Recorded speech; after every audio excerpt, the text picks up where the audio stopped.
please welcome my guest for this evening, Redclaw. Hello, everyone, and thank you for having me on. Oh, the pleasure's all mine, Redclaw. How are you doing tonight? I am doing good. I had a stream today, and it was a very fun, wild time. You were there. I was gonna say I saw you in chat. So we were having a good, goofy time while also making some art, and I'm doing good. I'm feeling good.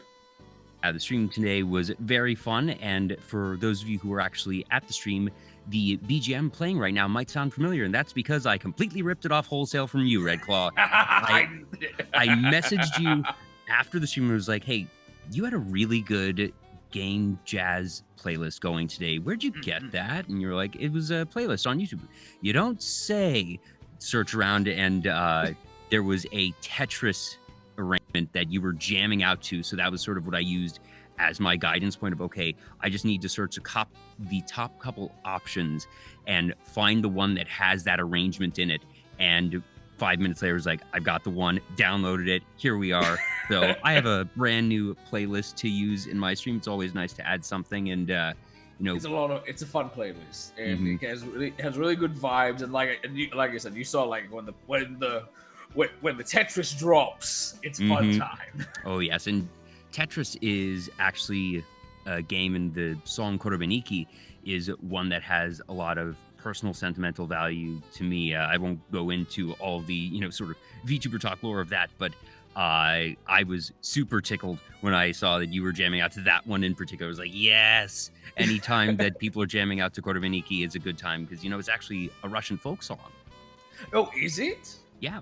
I did not know that. That Korobeniki is the name of the poem and song that it is actually arranged from. So you can actually do your covers of that song for free, no permissions required, because it's a folk song. It's public domain. Oh, dang! I did not know that. The reason why I chose that playlist for like, I use it almost exclusively for like my art streams.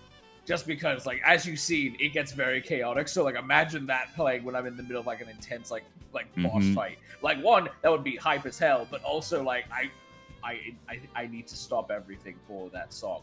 So, but one of the reasons why I chose that playlist was because I forgot who it was that told me this. But I know that, like, Twitch doesn't DMCA, doesn't mute you if you play songs that are from video games.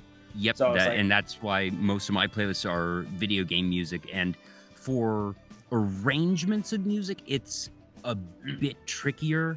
But usually it ends up being relatively safe, mostly because very few video game music arrangements are done with labels that are going to be super harsh on DMCA. And also because, to be frank, a lot of video game arrangements aren't actually licensed, so they wouldn't be able to necessarily use DMCA if they wanted to, because depending on how they went about it, they may or may not have the rights to get full monetization on arrangements. There are a couple of licensing houses I know of that'll actually go through all that, but a lot of fan arrangements sometimes actually get bonked on YouTube, because if they don't have the rights to it, that they aren't able to monetize, or at least aren't able to do so fully. It's a very interesting sort of legal situation that I'm not fully qualified to comment on, but these are the things that I've seen out and about.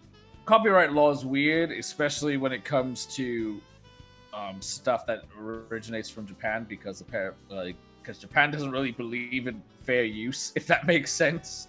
Like their policies, they do not believe in fair use, so that's why they're so against like let's plays of their games and stuff like that on YouTube. I'm not sure if you remember. Also, I'm not sure if you remember that huge fiasco that happened on YouTube with that Dragon Ball YouTuber. Oh, are we talking Abridged or? No, not actually. Abridged dealt with the same problem, but I believe that YouTube was totally not mocked. Like, Toei Animation claimed like 95% of his content over the span of 5 years. And basically like it was basically all around the case of like you are taking our brand and making money off of it, when all he did was he reviewed Dragon Ball. and so like they tried to essentially shut him down. and it brought up like, okay, what is copyright law in Japan, and it was basically fair use is not a thing. Yeah, copyright law and fair use is already a very interesting, nebulous topic in the US, but it's something that, varies from country to country. And Japan in particular has, historically speaking, not exactly been the friendliest when it comes to copyright. That's why in anime, you see all these off-brand things of, it's McRonald's and never McDonald's, or it's Pepsi, that all these different sort of very blatant off-brand things, because you can't actually use their trademarks without permission. Yes, yeah. Whereas the idea of, of course you can have a McDonald's thing in a background if you're doing an animated series in the US, but in Japan, just the way their IP laws work is much more stringent. Oh yeah, no, it's super strict. Which like on the one hand, I appreciate like looking out for making sure the people who created something they are given what they're due. But on the other hand, I'm like, don't take down people's YouTube for reviewing your product. Yeah, don't get me wrong. Pay your artists. Make sure that creators are fairly compensated. Don't go stealing stuff. Credit where credit is due. But at the same time, yeah, a lot of the times people filing these DMCAs aren't the people that are going to be losing out or caring that someone has been reviewing the content. Oh yeah, absolutely. No. Anyways, absolutely. We sort of just jumped right in. I didn't even give you a chance to properly introduce yourself, so I'm so sorry. Redclaw. No, it's all good. Here know who you are, but for those who don't. Well, hello everyone. My name is Redclaw. As you can see, I am a dinosaur, and I am the king of the dinosaurs. That's short and sweet intro. That's my shtick. What you see is what you get. Also, Shady Fazy, thank you so much for the follow. But yeah, we were not planning on beginning tonight's show with a discussion of IP law, but here we are. Look, sometimes you just gotta get the let the ball roll where it's going, But yes, a very nice playlist that we have here. Definitely enjoying it. I'm a big game music fan, just, in my everyday life. So always looking for new arrangements. And there were a few on here that I actually recognized already. So it's always nice when you can find them nicely bundled together in a playlist. That was very easy to get into OBS. Oh yeah, and the thing that I love about that particular playlist that you're playing is I have so many people constantly like, "What song is that?" And that particular playlist, when you have, I believe, the closed captions on, it will tell you each time, like, this is this song from this game, this is this song from this game. And I'm like, that's so useful to me, because half the time I don't remember. No, very emo Kylo Ren. Well, that is Kylo Ren. Thank you for the follow. Kylo's a good bean, and also one of my mods. Oh, awesome. Yay. Praise the mods, pet the mods. Praise the mods. Very important. But anyways, as is pretty apparent from your stream today and from your Twitch and Twitter handles, you are very much into art. That it's something that you've been into, from what I gather, long before you were into VTubing, but it's something that you have very much made part of your VTuber identity and your content. Yes. Originally, because of, as you saw with my name, my handle is Redclaw Draws. The original plan in general was just, it was going to almost be exclusively art. When I even pitched becoming a VTuber to my partner, the way I described it was, oh, this would be a fun way to expand on my art career. And the VTuber career ended up taking on just a whole other life in and of itself. And I've kind of just been letting it. I would say that it probably has bolstered your art as well. It just came with some bonuses. Yeah, it came with some bonuses. But originally, it was never meant to be as intense as it is now. It was, like I said, the main point of it was just for me to essentially market my art. I had a very different mindset of how this was going to go and what I was planning to do when I started, and where I am now, it's completely different. Yeah, that's something that a fair few people, I think, have discovered pleasantly so along the way in the past, year, 2 years of the VTubing boom. That I'm sure in 5-10 years from now, we're going to actually have sort of maybe a proper name for whatever is going on, what we're, I think, still going through actively. But it's been a very transformative time, once again, literally and figuratively, for a lot of people. Oh yeah, absolutely. And originally, because for the longest time, my brother, my younger brother, was constantly telling me, like, you should get into streaming. You should stream your art. It's great. It's a great, like, streaming on Twitch or like Picardo. It's great platforms that can like get your art going, and you can get like for the business. And I never wanted to do it just because I wasn't that big on people seeing my face personally. It's not like a self-image thing or anything. It's just more so like I make weird faces when I draw. If I can be perfectly honest, I make very weird, especially if, like, let's say like I'm drawing someone with like a very dramatic expression. I'm making that expression while I'm drawing it. So I was just never comfortable with that. And then in the New Year's of 2021, I stumbled across Takahata's debut. And I had heard of VTubing, but I didn't fully understand it. And then I saw Taka's debut, and I saw what he was doing on his channel, and I was like, oh, this is interesting. And that just led me down a rabbit hole of other VTubers. It was through Taka that I found Mary, and through Mary I found Lumi, and then I found like other individuals, and then I stumbled across Mango, and it was through Mango that I ended up meeting Kimrai, and then it just snowballed. That's how it goes. That everyone has their rabbit hole story. Everyone does, and it's different from everyone. There's some more common ones that I would say I fall into the pretty common camp of. I saw Hololive Ian's debut, and that was my kick into the rabbit hole. That for you was Taka, but everyone can usually remember, all right, this was the first stream I saw, and then it went from this one to that one, that one to that one, and then I blinked and it was too late. Oh no, it was really that. Like, I blinked and it was over. I actually I made a post about it. It was because I think it was around because I was after Taka, I was just watching them. And it got to a point where VTubers was the only content I was watching. VTubers were the only content I was watching. And then around May of last year, I decided, you know what? I want to do this. I want to do this. I want to learn what is needed to do this. So I did my homework. I watched a lot of videos. I watched a panel that involved Buff Pup, and I think it was Buff Pup, Leaflet, and two others. I don't remember the other two. That I found to be very informative, and I just did the homework, and then I came up with a concept that I wanted to do.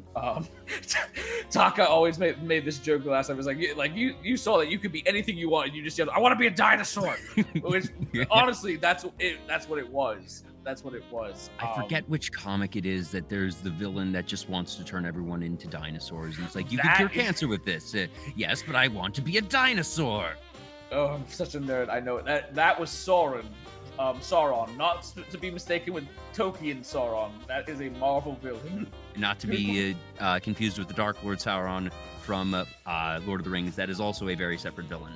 That very separate villain. But no, this is Marvel Comics Sauron, and he's basically just a scientist who turned himself into a dinosaur. And it's like, I want to turn everyone else into dinosaurs. And I think that was the other thing, because I was trying to figure out, like, okay, what do I want to do? What did I want to be? Because I was like seeing like what everyone was doing, and originally I wasn't even going to be like full dinosaur. I noticed that there weren't any dinosaur VTubers, and I was like, okay, I'll do like a humanoid dinosaur.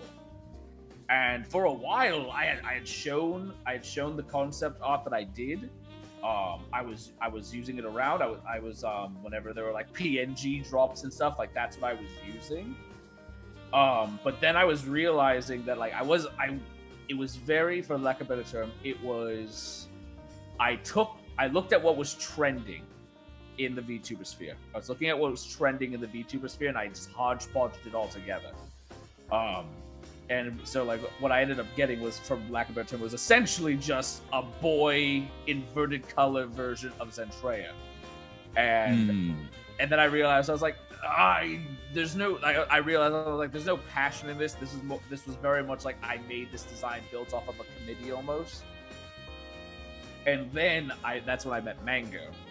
And when I met Mango's main model is literally just a little lovebird. And my brain was like, wait. Yeah, I was like, wait a second. Wait, you can do that? You don't have to be a person? You can just be the animal? And I was like, oh.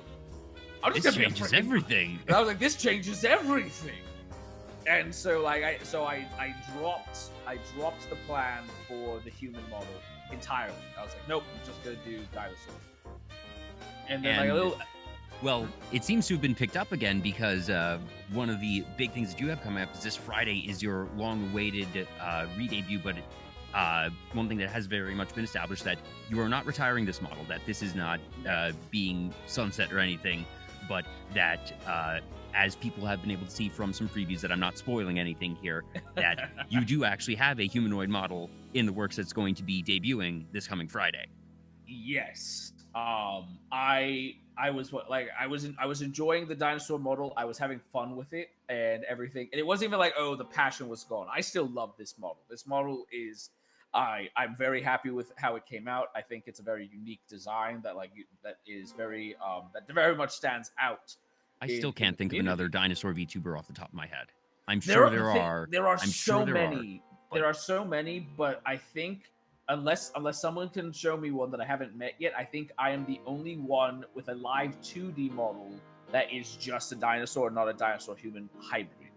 I know of some dinosaur VTubers that are planning to have live 2D dinosaur models, but as of right now, as far as I know, I'm the only one that does. But as the months went by with the dinosaur model, like, it sounds weird, but like I had the original plan for the model was just I was a dinosaur. That was it. And then because lore is fun, we just kept, like, me and my community, we kind of just kept adding to the lore. Just kept adding and adding and adding. And I was like, oh, it only makes sense then that I have it, like, with how the lore is. And I will be dropping the lore. There's not going to be a lore video. Unfortunately, I did not have time to finish it. But there will be like a lore drop on Friday.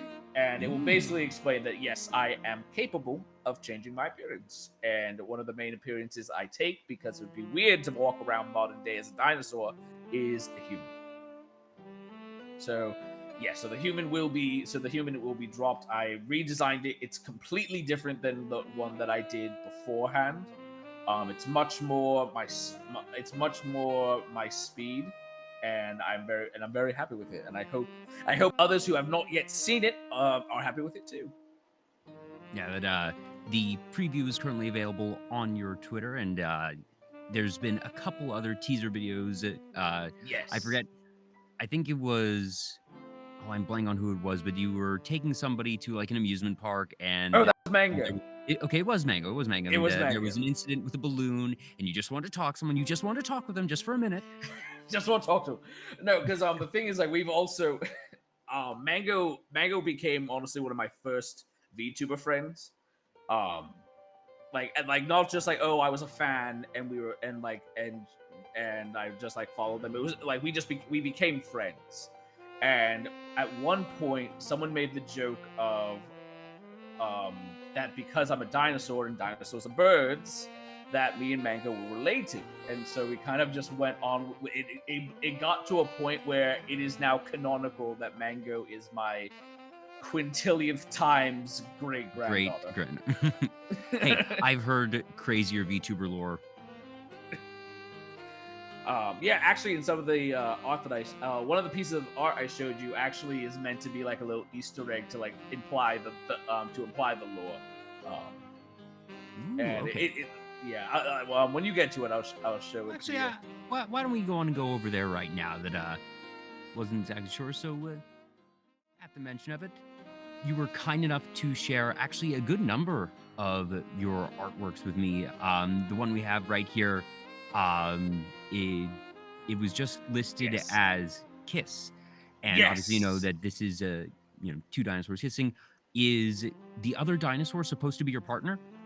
Yes. Okay. So this drawing is actually based off of a documentary series that just came out called Prehistoric Planet, and it was one of the big things about the documentary was it wanted to show dinosaurs as animals and not just movie monsters. And Mm-hmm. one of the big moments was a courtship scene between two T-Rexes, and T-Rexes are normally shown to be just violent killing machines. So they showed this scene, and I loved it. And I was like, I want to I wanted to redraw the scene. So I redrew it as myself and as my in-law partner from way back before the rock hit. And I purposefully designed her color scheme to resemble that of a lovebird. Ah, I hadn't even caught that one. I Mm-hmm. hadn't even caught that one, but that's fantastic. Yeah, no, I didn't want it to match Mango's colors specifically, so I just chose a variation of Lovebird that was similar to Mango's but not exact. Mm-hmm. And that was like, and I dropped that on Twitter, and a lot of people caught on like, wait a second, that one looks like Mango, and I was like, that's because that's her grandma. Gotcha, yeah. And obviously, how many quintillion greats, it means that there's going to be a little bit of coloration change over, just the gradual progression in the gene pool. So it works out. Yeah, exactly. It worked out. But I really enjoyed making this piece. I really And enjoyed making this. I didn't realize that it was actually based on this, pseudo documentary series that you had mentioned that there was a recent, I don't know if it was this one or if that was Dinosauria, that you called it basically the successor to Walking with Dinosaurs. Prehistoric Planet. Prehistoric Planet is the documentary series that dropped. It was released on Apple TV Plus. I want to say at the end of May.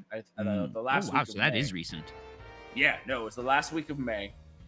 They did a 5-night event, and I was very hyped for it. Because the other thing was, it was a dinosaur documentary given a Hollywood budget. Jon Favreau was one of the executive producers. Ooh, big name. His production team that basically did Jungle Book and Lion King were involved as well. So basically, if you watched his Jungle Book movie or his Lion King movie, like that level of visual quality was put into this documentary series. It's absolutely amazing.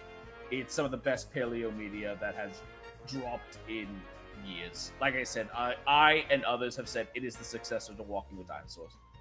I'm trying to remember just how old Walking with Dinosaurs is now, but it's been a minute. Uh-oh. Oh, no. Oh, no, there she is. There she is. Oh, I guess they are my problem now. Or rather, I guess they're our problem now. Min. They are our problem Party now. Demon S, thank you so much for the raid. So good to see you.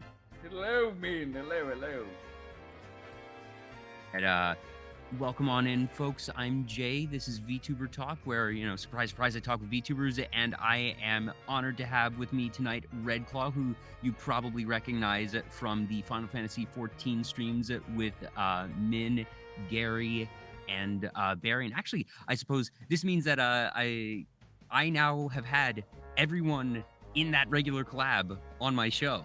Yes, you have, actually. Yes. It wasn't even, a deliberate effort or anything, because I'm pretty sure it was that I'd had Min and Barry on, I think, by the time that collab started, and that I had reached out to Gary, I think. But, I had very honestly already been planning on reaching out to both you and Gary even before that. But it's sort of fun. Then, I guess I've collected them all. Yeah, but you, as Min just said in chat, you have had everyone from Pepto-Bismol. Everyone from Pepto. Yes, indeed. Well, welcome on in, Min. I hope you had a good stream. If you need to step away, get some food, rest, whatever, please do so. But I really appreciate you stopping by and sending everyone in with you. And, I guess just in case any of Min's folks aren't familiar with you, Redclaw, you can introduce yourself once more. Of course. Well, hello, everyone. You should all know me. If you don't, I'm surprised. But my name is Redclaw. As you can see, I am a dinosaur. And I am the king of the dinosaurs, and I am very happy to be here.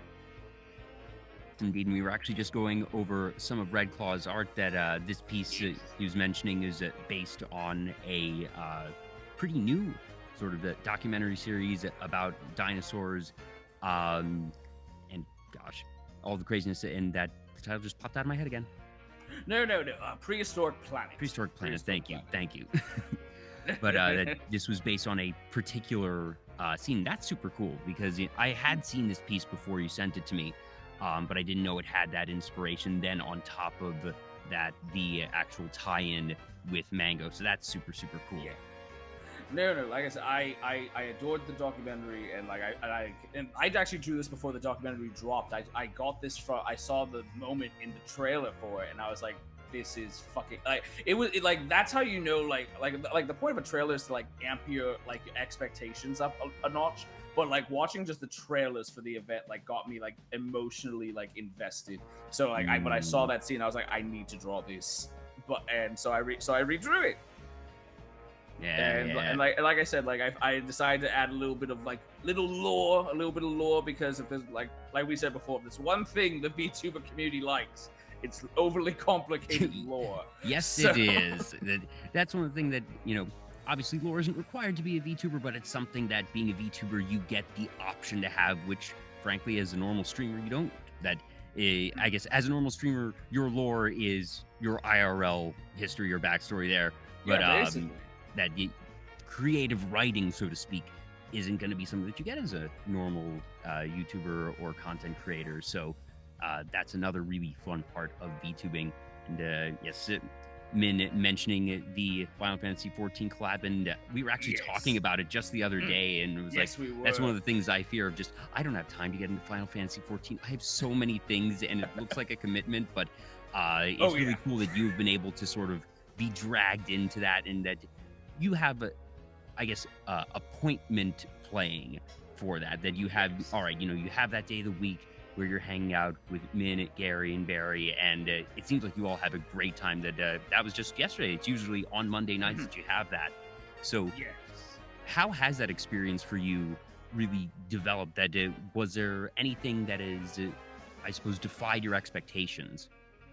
Well, I was telling you this with our pre-interview that when it came to MMOs, I loved the concept of MMOs. I played OG World of Warcraft all the way up to I think Wrath of the Lich King before I stopped. So like I've been playing MMOs for a while, and I always like bounced back and forth between other ones just because I was afraid of getting back into WoW. So like I played like things like like Neverwinter. I dabbled in Elder Scrolls Online and stuff like that. But I always had terrible social anxiety. I was always afraid of like asking strangers to like party up with me, in these games. So I always did my best to solo MMOs until I couldn't. Whenever it got to a point where I was in a game where like you need a party, that's when I was like, well, this is where me and this game part ways, because I didn't want to. So playing Final Fantasy with Barry, Min, and Gary has been fun because I'm finally getting that full multiplayer MMO experience, and I'm really starting to get like why this genre of game isn't going away. And I've already told, and I would absolutely gush about them. Gary, Barry, and Minerva are some of my closest friends in the community. I fucking love Minerva, and Barry is a delight. Barry and I actually found out up until recently we lived like 10 minutes apart from each other. No way. Yeah. My gosh. We've met up, we've hung out and everything. Barry is an amazing person. I love everyone in Wrecking Crew and Fantasy Inc. And so like and I will say like just being able to like take a time out of the day to just hang out with them, it makes Mondays very exciting for me. I look forward to Mondays because Mondays I get to hang out with my friends, and that's really, I was telling you before, that's honestly been like my collab mantra. I use my collabs as an excuse to spend time with people I care about. So the game's been fun. I don't know if I would have enjoyed it as much if I did do it alone.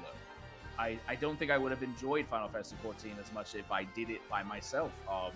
I'm very grateful that Minerva, Gary, and Barry have been tolerating my very bad playing because I'm learning.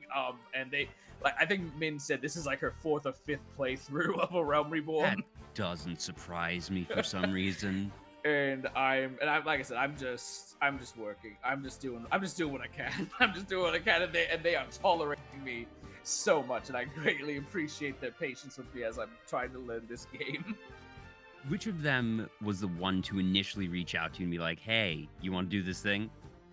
Okay, so this is all right. So this is funny, and this is a little bit of revealing to the chat how the sausage gets made a little bit in the VTuber sphere.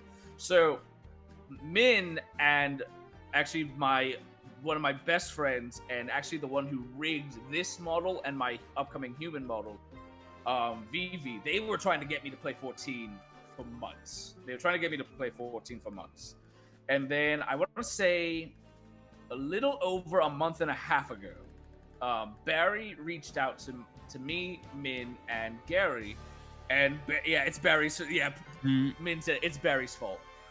Barry pointed out that, we all share like a third of each other's viewers.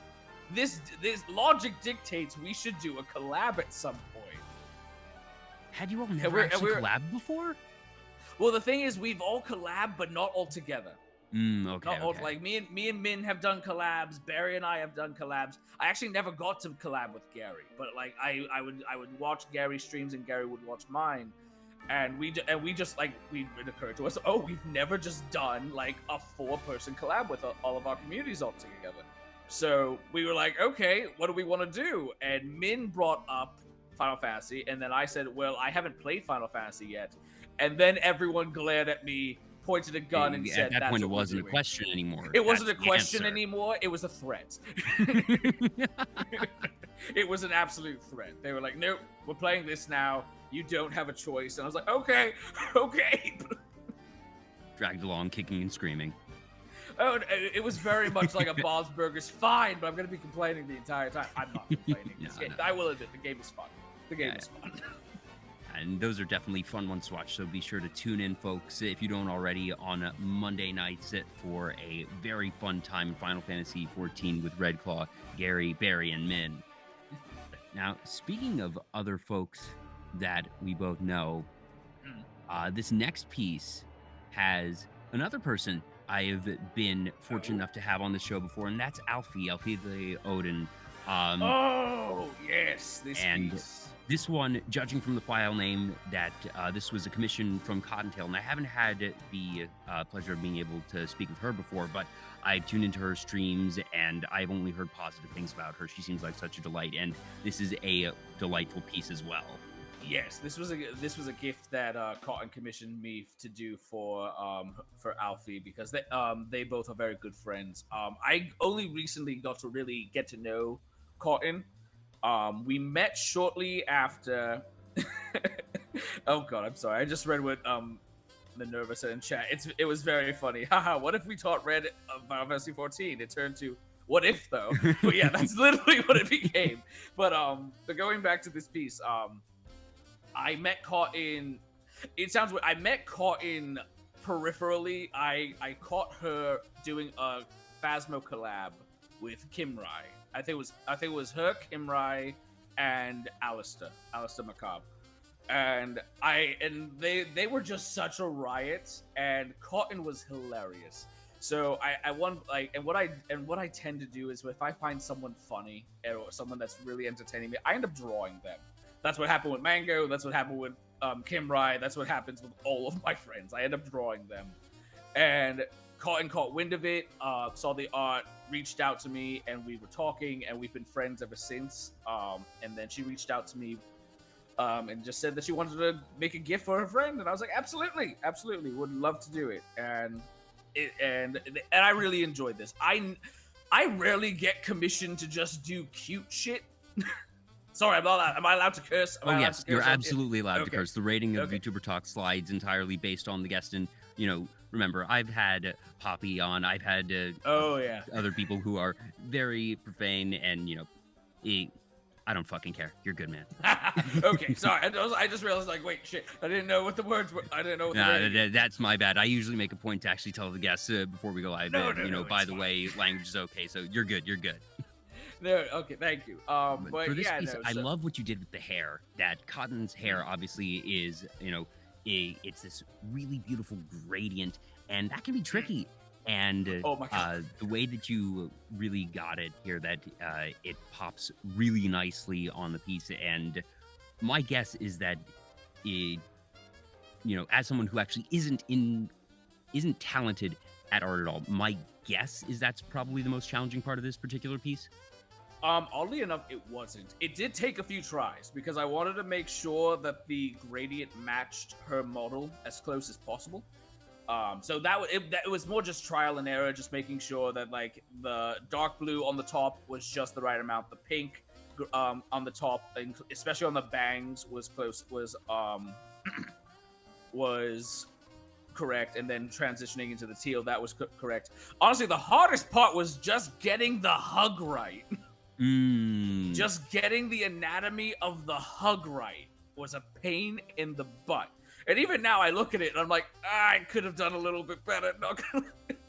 And I was saying this on my art stream today. I was like, the biggest problem that any artist has is that we always want to fix what we did.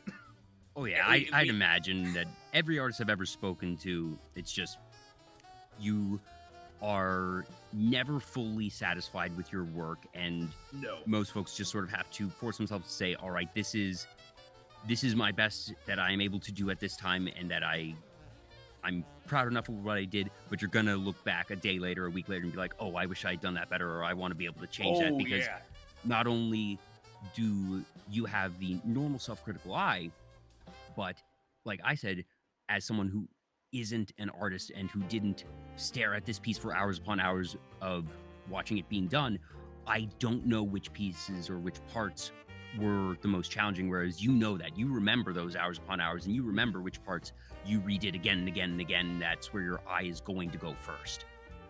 Oh yeah, no, and it's like I said, it comes with the territory. I've been doing art for, going on.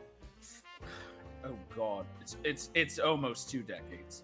I've been doing art for almost 2 decades, and so like this constant growth, and I remember. I think one of my best mentors, a teacher I had in the second college I went to, they basically told me this: if you do not see yourself improving, or if you do not try to improve, then you're not doing art right, because you can always be better. Mm-hmm. Now, the downside to that mantra is then you become hypercritical of yourself. So because now you're constantly looking for, all right, how can I make this better? So, and it does really get to a point where you have to just tell yourself, stop, this is as good as it's going to be. And yeah, there's a balance that I feel like, not just, traditional types of artists, but, as a streamer or as a content creator, that you need to be self-critical and you need to try and improve, but at the same time, you need to balance that with, okay, I am good enough if I'm putting in my best, and find a way to push yourself in a way that is healthy and sustainable. Absolutely. Because the other thing is, like, if you're constantly dragging on just one piece, the burnout hits faster. Mm-hmm. There have been times where like I was burnt out on a piece and I was dragging it because I just didn't want to do it anymore, but I didn't want to drop in quality. So you have to be able to balance it. You have to be able to tell yourself it's done. It's okay if it's like this. And also, like, especially when it comes to like in the commercial side of things, 9 times out of 10, the person that you're giving it to, they don't see the problem. They're fine with it, but you see the problem and you want the problem fixed. So it's a balancing act. It's a balancing act that, like, even I am still struggling through. Like, there have been times where I've done art streams where I'm like, okay, I think we're done. Wait, no, I just noticed this, and then the stream goes for another 45 minutes. Oops. Oopsie. But in all seriousness, I do think this one came out really, really nicely, and obviously both Alfie and Cotton, both gems. Oh yeah, no, they're both wonderful content creators, great people. Like I haven't gotten the chance to really meet or talk with Alfie, but like I said, my time talking to Cotton is such a sweet person. Cotton is an amazing person. Yeah, and I put both their links in chat. The chat made sure that they got shout out, so do check them out as well, folks. And this next one is somebody else that I've seen around, haven't had the pleasure of actually talking to, and this is Demon Queen Vivi. Oh, Vivi. What can I say about Vivi? What? First off, let me give credit where credit's due. When I said the Vivi before in regard to my model, this is Vivi. Vivi is the one who helped me rig this model and completely rigged the human model that is going to be dropping on Friday. She's an absolutely amazing artist, an overall good person. I am very happy to say she is one of my best friends. She's one of my best friends. She's an absolute talent, and I've done 2 commissions for her. And this was just the most recent one. And I this one I had fun with. Because the other thing is Vivi's hilarious. She has such a quick wit and such good humor, and she's just a ball of chaos, and I love her. Yeah, this one is just, it's a darker color palette, but it's still so nice in that it pops in the right places. It literally glows in some places that initially, my eyes go to the brighter spots, which are up near there. And I was like, oh, they look like either rose petals or cherry blossom petals. Oh, no, wait, I think those are eyes. Yes! Those are eyes. When it came to this piece in particular, I'll be perfect. Vivi's model did the heavy lifting. Vivi's design cues did all the heavy lifting. Like I said, like this was just a case of I just drew Vivi in a fun pose that she wanted, but really her model and her design is so fun, and it's so fun to mess with. Despite Vivi's like very fun, like I said, she's a cinnamon bun. She's a sweet bean who I absolutely love. But I love putting her model in horror situations, in like horror scenarios. Like the first commission I did with this model that she gave me, when she asked me to draw her, it was a full on horror scene. It was her hunting down someone, and it's just a fun design to throw into a horror setting.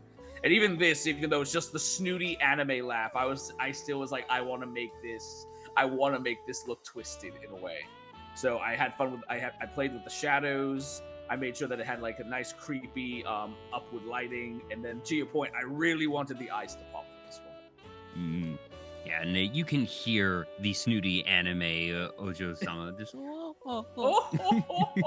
exactly. No, but this was a fun one. I had a lot of fun working on this one. And this next one I saw, and correct me if I'm wrong, Redclaw, that's Tiamat, isn't it?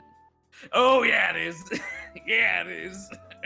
Yeah, okay, because I was like, all right, just, 5-headed dragons aren't a complete rarity in fantasy drawings, but it was like, I'm pretty sure that's Tiamat. And then you mentioned Dungeons and Dragons when we were talking earlier, and actually posted, it was either today or yesterday, that a friend sent you a box of Magic the Gathering Adventures in the Forgotten Realms cards, which I am actually very much into Magic the Gathering. I draft, I don't play constructed, so standard or commander.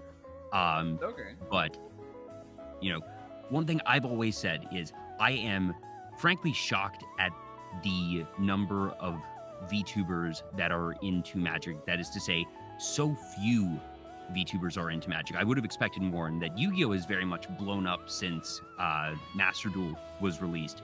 And I kind of expected, all right, there's probably got to be a pretty big VTuber Magic community, and just there has not been as much as what I expected. So if you ever want to do a Magic stream or draft, let me know, Redclaw. I'm in. You are not the first one to reach out to me like, yo, you play Magic? You're into Magic? Let's talk about Magic. Like, even the freaking person I was drawing today, Hidden Tome, like, he reached out to me like, yo, you need help drafting a commander deck? And I was like, oh god, here we go. Because there's a surprising amount that play Magic, but I think it's one of those things where like someone needs to bring it up first. It's very similar to D&D. Someone needs to bring it up first, and then comes out of the freaking bushes to be like, "Hey, yo!" Because you want to know who else is really into magic? Who? Minerva. Minerva's That's into right. magic. Yes. Yeah. No. Because the thing is, I've given her the same offer, and that she got some cards, and I'm just constantly saying, "Hey, man, if you ever want to draft her to Magic Stream, just let me know I'm there." But anyways, this is not originally Magic Gathering. That this is Dungeons and Dragons. Tiamat being one of the most famous big bad boss monsters out there, and she is also my favorite. And are those Stegosaurus that are actually fighting, no. or are those other D&D monsters? That is actually okay. So once I say the name of it, you'll know what it is. But essentially, so this piece was actually done for my Patreon. I know I shut down the Patreon recently just because I honestly just didn't have the time to constantly make new things for it. So I had to shut it down. But this was a prompt that I gave to my patrons. I basically every month I gave them a theme for some fan art, and then they got to vote on a character that I was going to draw. So the theme for that month was dragons, and so I gave them a bunch of different options for dragons, and Tiamat was one of them. And Tiamat won by a freaking landslide. Good.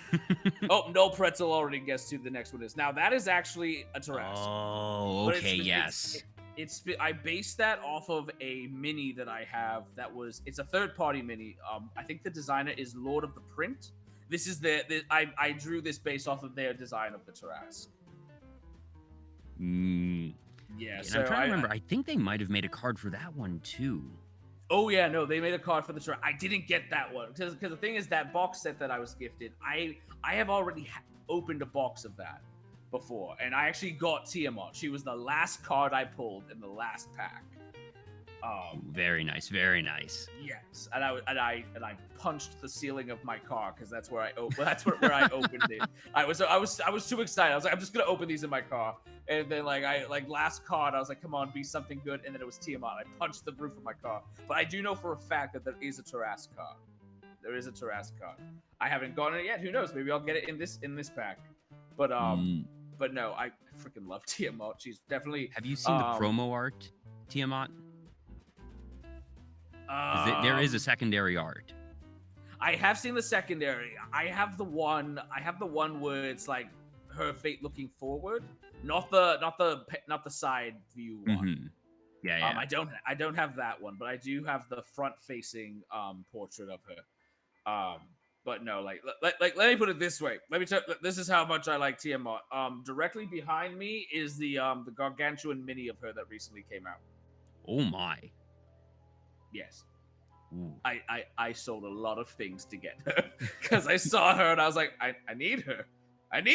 So. Yeah, the trades we make as geeks and nerds.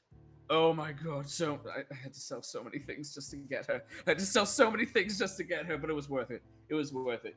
Even if I'll never be able to use her in an actual game because she is literally the size of a house cat. Yeah, that's one monster that you need to use sort of. If it's in a campaign, that's gonna be the end of the campaign one way or another, most likely. No, you don't drop I actually know that is a lie. I ran a Tiamat campaign and I did show her at the beginning of the game. Okay, yeah, that you can sort of tease and you see in the distance this great and terrible horror 5-headed dragon raising a village, and that you have it as the sort of looming doom of it. Eventually we're going to have to face this, but like I said, one of the more prolific end bosses. And this next one has another really cool looking dragon. Is this from Monster Hunter? I believe I know which one you're doing. Let me see. It's a purple and red Yes, one. it is. Yes, it is. Oh, also, one of my good friends just hopped into the chat. Kaiju Fluffs. Hi, Stacy. Hi, Kaiju. Kaiju Fluffs is Kaiju. She is also an amazing VTuber. She's a Kaiju VTuber if the name didn't, reveal it. But no, Fluffs is amazing. But yes, no, this was again another prompt from the Patreon. The theme that time was actually dinosaurs. It was a dinosaur themed prompt, and basically a good chunk of the Monster Hunter monsters are heavily inspired by dinosaurs. So the big red and purple one that is pinning the one on the bottom is called the Glavenus, which is essentially, what if Carnotaurus had a sword on its tail that could light on fire? That could light on fire. Because, sword on tail, that's not enough. Nope. Had to be on fire too, because extra, and because this is Capcom, damn it. We don't do anything half measure. I mean, there were dinosaurs that had effectively swords on their tails, so that's realistic enough. We need to push it farther. We gotta go even further. To the point that's prehensile. But yeah, no. So this one won again by a very decent margin, and the thing is, when I've drawn a few pieces, I've done a few pieces of Monster Hunter art, and what I love to do with them is I love to treat them like paleo art. I love drawing them like paleo art. So for this particular one, I was like, I want to draw this monster having like a territory fight with another monster. So I specifically as picked someone who isn't super into, I guess, dinosaur media, when you say paleo art, what does that mean in this context? Oh, paleo art it's basically just natural history art that specifically focuses on extinct species, specifically from the Paleolithic age. So art involving dinosaurs, art involving like saber-toothed cats and stuff from the Ice Age. Basically, most prehistory, most natural history based illustrations that are prehistory would fall under paleo art. But in this case, so it is drawing and presenting a obviously fictional creature in a more more natural setting. Yes. So in this particular one, I just wanted to show, I just wanted to draw a territory dispute. I just wanted to draw two boats. The Glavenus won. So the Glavenus won the vote. So I was like, okay, I'm gonna make the focus of the piece is Glavenus. And then I played enough of the games that I knew certain monsters that in the game franchise ecologically would cross mingle. And so I picked Basarios, which is the monster on the ground that's getting pinned. And exactly. No, pretzel. Speculative paleo art is basically what this is. Yeah, I like that terminology Speculative Monster there. Hunter paleo art. Yes. And this one turned out so nice that just the fire and the contrast of the yellow, orange, and red with the purple, that it's all sort of similar on the color spectrum there, so it flows nicely. And just, obviously it's a very big action piece that you have this territorial predator. You can't tell if it's invading a territory or defending a territory. Bottom line is it's their territory now. I wanted to show that there was a very clear victor in this. So like I said, if you zoom in, there's a huge in the Basarios, I drew tons of small injuries on the Basarios to show the Basarios lost. There's a huge gash on its chest. Its horn, where its horn should be, has been chopped off as a part of the wing finger I'm gonna claw mess that with got the sliced. overlay a bit, so this is gonna get a bit ugly, folks, but I'm gonna zoom in because it's the only way I know how to. No, it's all good. But yeah, so you see, there's a bunch of cuts and damage all over this thing, and I did that intentionally because I wanted to show oh no, this thing kicked its ass. This thing kicked its ass, and I just wanted to show that there was a fight. Yeah, and I just sort of the bone damage on the I suppose exoskeleton of this thing.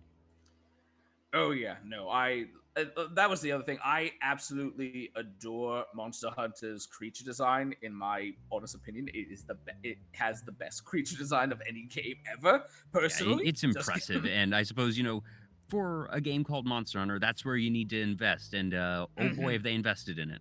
Oh, they did, and like I said, it's some even some of my own design preferences and proclivities. They lean into I study a lot of art books and design works in regard to Monster Hunter, because again, I just think that they have some of the best creature designers in the field in general.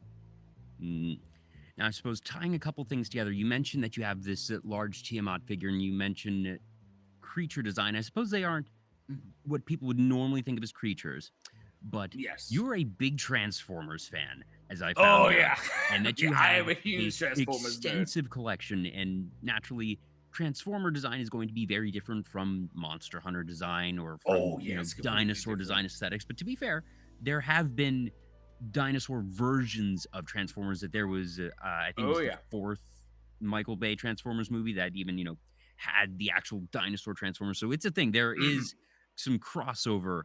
There is some crossover. There is, because dinosaurs are cool, and they slip into every medium. The rule of cool prevails. The rule of cool will prevail. But no, I love Transformers. I always liked them as a kid. I actively collected them as a kid.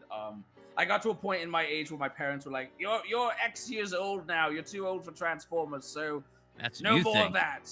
That's so like every teenager whose parents told them grow up, I tried. And then I got into college, and then I realized art school was full of nerds, and I ended up becoming friends with someone who was really into Transformers, and they got me back into it, and I've been back in the collecting game ever since. I stopped for a hot minute, but then within the past recent years, I got back into it, and it's been fun. It's a fun hobby. It can be expensive, especially with the one that you're showing off there. I'm showing sort of the top of this large tower that is a multi-level case, as we will get to. But I am curious, so did you end up getting rid of all of your Transformers when you sort of fell out of the hobby, when your parents were like, you're too old for it? Or did you keep them and just was that you didn't get anything new for a while, and that some of this collection is actually from way back in the day? So a good chunk of what's in this case is quote-unquote new. As in, this is the stuff I've collected in the past 10 years. New to me. Like, this is the stuff that I've collected in the past 10 years. The majority of my collection that I had as a child got either passed down to my brother, who, because he was a child, destroyed them, or they were given away. So unfortunately, I don't own any of my childhood figures. I would love to, because some of them go for a lot of money now. I feel like that's a thing that happens to a lot of people, and it's not always Transformers. Sometimes it's, I wish my mom hadn't gotten rid of my old Pokemon cards, or Yu-Gi-Oh cards, or Magic cards. Yeah. Or, I remember I had a Black Lotus back in the day. Gosh, I wish that hadn't been thrown away or sold at a yard sale for a quarter. It was exactly that. So, so this was more.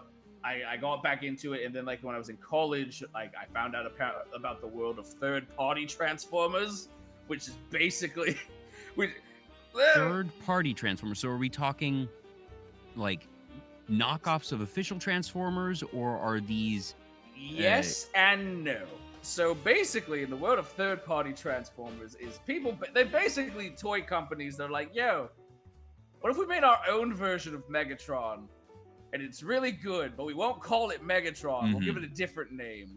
So it's not knockoffs in the sense of, all right, this is going to be a cheap recreation that is trying to be a one-to-one of an original, but it, once again, rule of cool prevails and trends do become trends. And there was definitely a time when other toy companies were like, well, Transformers are a big thing. We're going to make our own Transformers, or at least attempt to. It really was that. No, it really was that. Then the third party, originally the third party scene was mostly just targeting very niche sides of the Transformers community. It was basically we're going to make toys that Hasbro is never going to make, because it's either going to be cost too much money, or they don't think they'll sell well. And that was really it. So at the time when I was getting into Transformers, Hasbro / Takara Tomy, they had a line of Transformers called Masterpiece, which was supposed to be these larger, hyper-articulated, very screen-accurate versions of the G1 characters from the original series. And the demand for new figures, because at the time, 10 years ago, Hasbro and Takara were dropping maybe one Masterpiece every 2 years. So the third-party markets were like, oh, we see there is a demand and there is a vacuum, and we are going to fill it. And so a lot of companies were doing that, and they were also creating characters that, at the time, people didn't think Hasbro would invest in. For example, in 2000... if you talk to a Transformers collector in 2010 and said, hey, do you think we're ever going to get a brand new combining Devastator based on G1? They would have said no. Not absolutely not. So guess what? Third party did one. And so like for a while, combiners were a really big part of the market, and then Masterpiece has had a hold on the market for the past like half a decade. And I assume that Hasbro caught on eventually, that most companies usually realize, hey, someone else is poaching our market and has proven that there is a demand for this thing that we didn't think there was a demand for, but now that we know there's that demand, you better believe we're going to end up tapping that market. Oh yeah, and the thing is, this is one of the few markets that Hasbro, unless it's like unless it's a company that directly just knocks off a figure, that just makes a carbon, like to your point, a cheap carbon copy of a figure. Hasbro leaves them alone because Hasbro, oddly enough, it's basically agreed upon in the community that Hasbro kind of uses third-party Transformers to as their test test the pulse. ground of Yeah, they all right, basically they'll take all the risk, and once they've proven that there is something that the people want, we will then do it with low risk. And there's probably also, to return to IP law, of a certain amount of just things that they couldn't pursue in terms of legal enforcement anyway.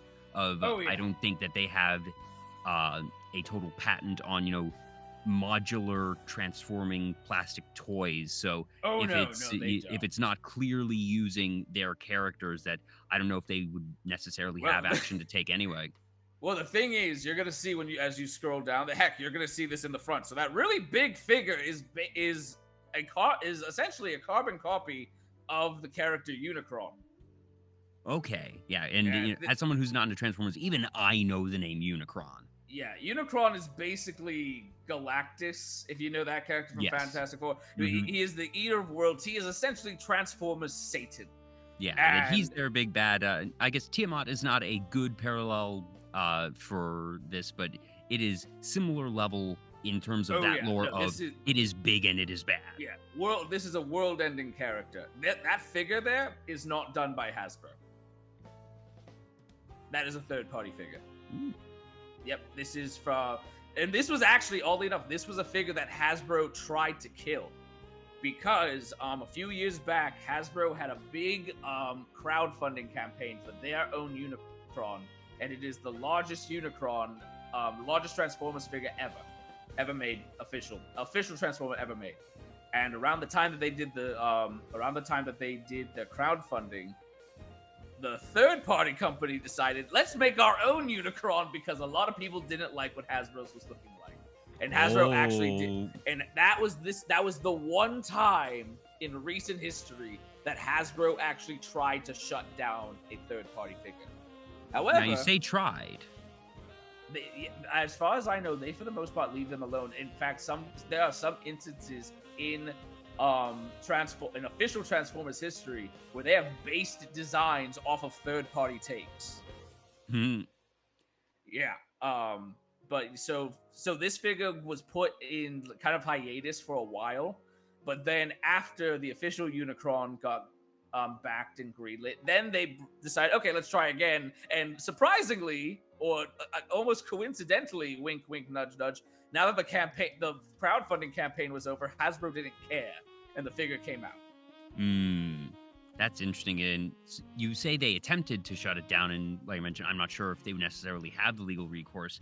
But my guess is that if you can't get, I suppose, an injunction to get it to stop immediately, that since it's tied to a crowdfunding campaign, that's what they really care about at the end of the day. That once that ends, that so does the impetus to move. So guess the third parties got sort of lucky there that they were on a timeline anyways.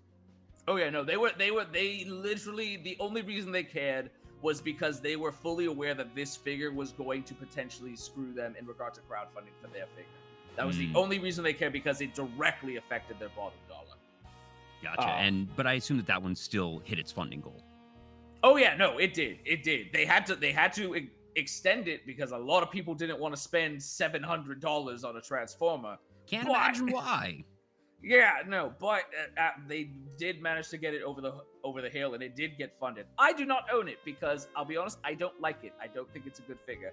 But I did get this one because I thought it was better. And there is a small little one on its shoulder. Is that a small version of the same thing, or is that a different one? Okay, so that's a little Easter egg. So the character that's sitting on his shoulder is from the comics, and his name is Rung. His name is, and in the comics, he is this. His job is literally he is a psychologist. He is a therapist, and he can't turn into anything useful. He turns into a stick. And in the comics, in the IDW comics, the longest running thing is, what the hell is the point of Rung? What is his alt mode? What is the point of him? And it got at the very, very end. And I am going to warn people who are curious about IDW, this is a very big spoiler. So... I assume that after all this teasing of, turning into a stick and all these very inconsequential things, please tell me that at the end of the day, he ends up being, if not the ultimate weapon, the key to unlock the ultimate weapon. No, he's God. Oh, just God. Okay. So in Transformers lore, there is Primus and there is Unicron, and they are constantly at odds with each other. And Primus is the creator of all Transformers. In the IDW comics, Primus got reborn as Rung. So I have him next to Unicron because it's basically a twin situation with Danny DeVito and Arnold Schwarzenegger. Oh my God. And the analogy I was thinking of was like, there's plenty of light novels, anime, manga, of, gods, demon lords, etc., reborn as small weaklings, and that's sort of the thing of, all right, well, they're going to get their power back eventually, but then you have the Transformers that have already done that. Null Pretzel in chat, Robot Jesus. Robot Jesus, exactly. So I loved the idea of, again, like, I have this tiny little minuscule character that's no bigger than literally the size of my thumb, and I was like, I'll just put him next to his brother, who's Satan, because I thought it would just be funny. Also, I just realized I totally forgot to shout out the folks who followed after Min's raid. Abyssal DM, Captain Fluffs, Kira Aurora, the champion of Splooge, and Nobody to Hold David. Thank you for the follows. Sorry about that. A little bit hectic when everyone was, just being poured in, and my problem now, or our problem now. No, it happens. It happens especially with the big raids. I'm always like, oh, what do I do with myself? So we have, and I'm just going to quickly scroll through that. Apart from the big one at the top, that we have 1, 2, 3, 4 full shelves, and I'm not going to make you go through each and every one of them because we'd be here all night and do nothing but that. Yeah, no, we'd be here all night. I'm sure that at some point you could just do a Transformers stream, and that, I can talk about it. If you want a quick breakdown, the immediate... I would say, pick out some of your favorites. Brag about some of your favorites. Okay, so obviously the big Unicron is definitely one of my favorites. It's the official name for it is Studio One Cell. But that was a fun one. And then at the shelf under that is my Decepticon shelf. Like, here's an example. That middle one is Megatron, but it is a third-party Megatron. It is not an official Megatron. That is the one that's shiny. It has the light reflecting off of it a little bit. Yep, the shiny silver one. That is a third-party Megatron called that is the Make Toys Despotron. And then next to him is a third-party Starscream because, and that one is that Toys Howling Meteor because get it, Starscream Howling Meteor. You see, they're clever with their names. And then on the second shelf under that is my Autobot shelf. The big one in the back is the Gigapower Superator, which is a third-party Masterpiece Grimlock. Next is oddly enough, a lot of my, like, from the fancy shelf, a lot of these figures are third party just because. Well, you mentioned that's sort of where third party made their name. That obviously, Transformers initially they're children's toys, that they are not meant to be these high grade fancy things. And it's just that as fans got older, and I, especially in the past 5-10 years, that it's not something unique to the Transformers fandom, but as our generation has grown up, that we have realized, like you said, our parents said we needed to grow up, and we realized that we didn't. And we realized we now have disposable have income, and we still enjoy the things that we enjoyed when we were kids, and we want them, and we want them even bigger and better and fancier than before, and we have the money to spend on them. And that there are these markets. Sometimes the actual companies will shift their product lines or add a new product line to facilitate that, or if not, third parties are going to come in and do that for them. So I'm not surprised at all to learn, one, that there are third-party companies specializing in this, and that it is particularly for the higher-end models. Oh yeah, no, that is one of the things that keeps people from getting into the third-party market. Is one of the big things is price. Mm-hmm. Because these companies do not make as many figures as Hasbro. But they do it at the same, if not better quality. So all these figures usually end up costing a little bit more than something a little bit more than something you pick up at a Walmart. Yeah, but at the same time, these aren't things that you're going to be playing with in the middle of the driveway and like banging up against other models. No. Like I said, I take them out from time to time. I have them on my I actually have my Tyrantron just sitting right next to me just because I like messing with them. I like transforming them from time to time because they are just giant puzzles that also happen to be action figures. Mm-hmm. But yeah, no. To your point about how we've grown up and realized, oh, we can still have these things. We have disposable income now. There was a toy reviewer. I don't follow them anymore, but they have this saying that always stuck with me. I believe the toy reviewer's name is the YouTube name is Mgo, and he always ended his streams with, "Remember, you don't stop playing because you grow old. You grow old because you stop playing." Mm-hmm. And I kind of love that phrase. I'm like, yeah, no, that's 100% right. I love that, and I'm kind of stuck with that mantra. I'm like, no, I'm gonna keep enjoying these things that I like. I don't care if someone says oh, is that for your age? No, I like these things. These things spark joy. I'm not hurting anyone with these things that I like. I don't think society is going to collapse because a grown man has a case with robots in it. Well, I mean, as long as these robots don't actually come to life and try to eat the world, in which case society would collapse, but that's a very separate problem. No. Look. I'm crossing my fingers that we aren't in the Toy Soldiers universe. What was it? What was that Soldiers, movie? Yeah. I think it was Small Soldiers. Yeah. Yeah, I'm hoping we're not in that universe. But yeah, it's the type of thing that whether it be Magic the Gathering, because the whole gag even of Yu-Gi-Oh! It's a children's card game. Yeah, it's a children's card game, even though it's not. It's freaking not anymore. I challenge, because the thing is, I always found this funny, because I recently grabbed a structure deck, and on the box, it says for ages 4 and up. And I'm like, what 4-year-old, no, not 4, 6 and up. I'm like, what 6-year-old child is gonna try to play modern Yu-Gi-Oh? And, at the very least in terms of maturity, that I would have no objections to a 6-year-old playing Yu-Gi-Oh! And there have been stories of there was a 8-year-old who played Magic the Gathering and got to one of the very high levels of competitive play there. Really? Yeah. That she actually had her father with her at tournaments, and that the father was, obviously not allowed to instruct her or whatnot, but since she was so young, that he was required to be with her, just at the table for all of her matches. So she became a fan favorite for sure. But no, that's that's awesome. That's awesome.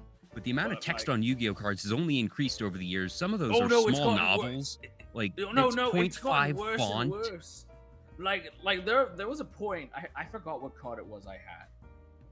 What card was actually, it was a recent, it was what the hell is its name?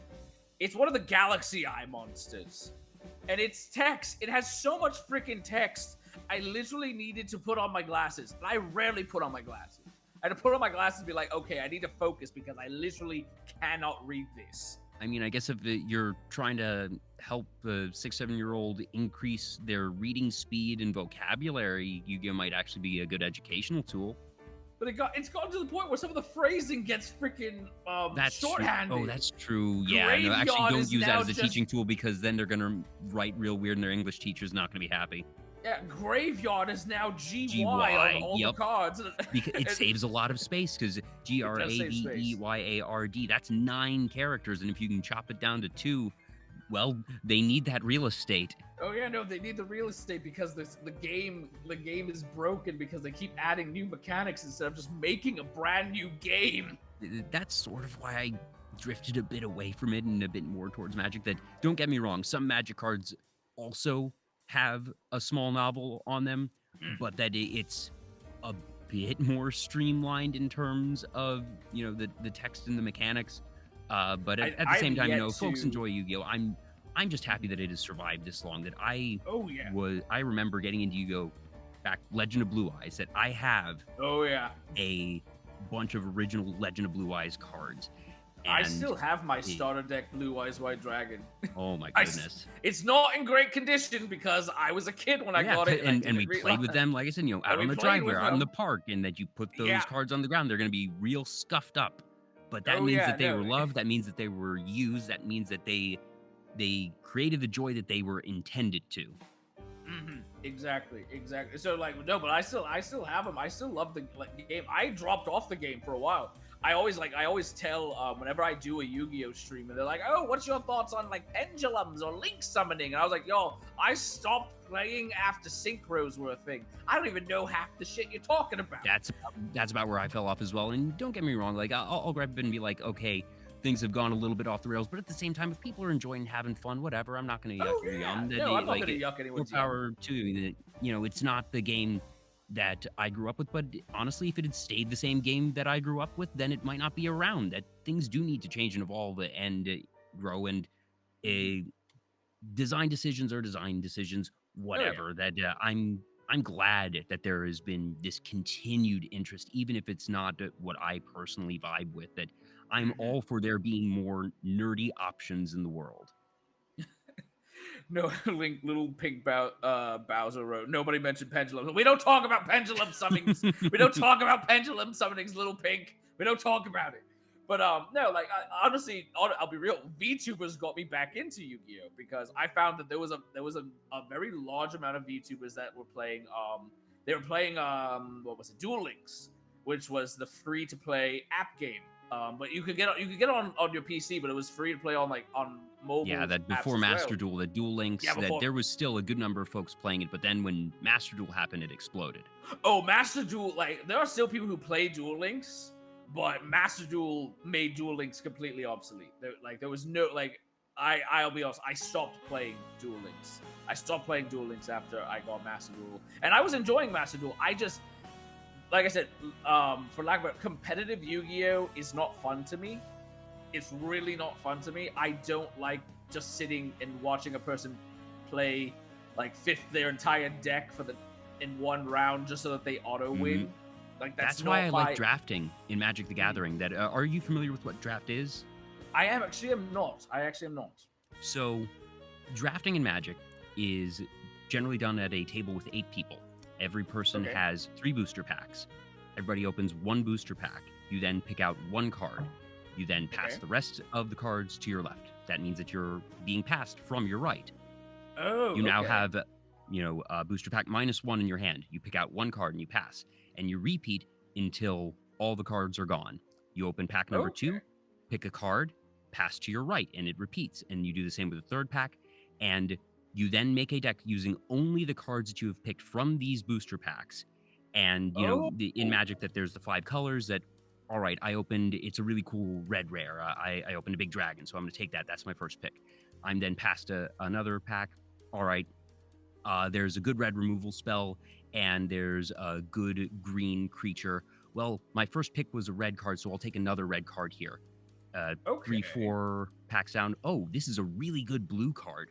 Why is this here? This is one of the best blue commons. That tells me the people to the side of me probably aren't in blue, otherwise they would have taken this.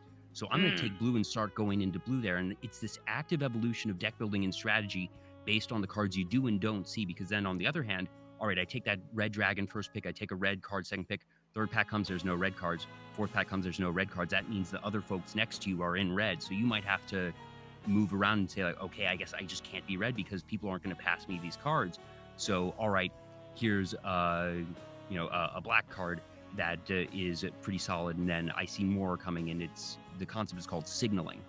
But at the end of the day, you are not building these super hyper optimized decks. That you can make some very good draft decks, but it's a completely different level from constructed play. So nobody's ever going to win on turn one. That it's slower, more sort of thoughtful play because you have to optimize and work with the limited resources that you have.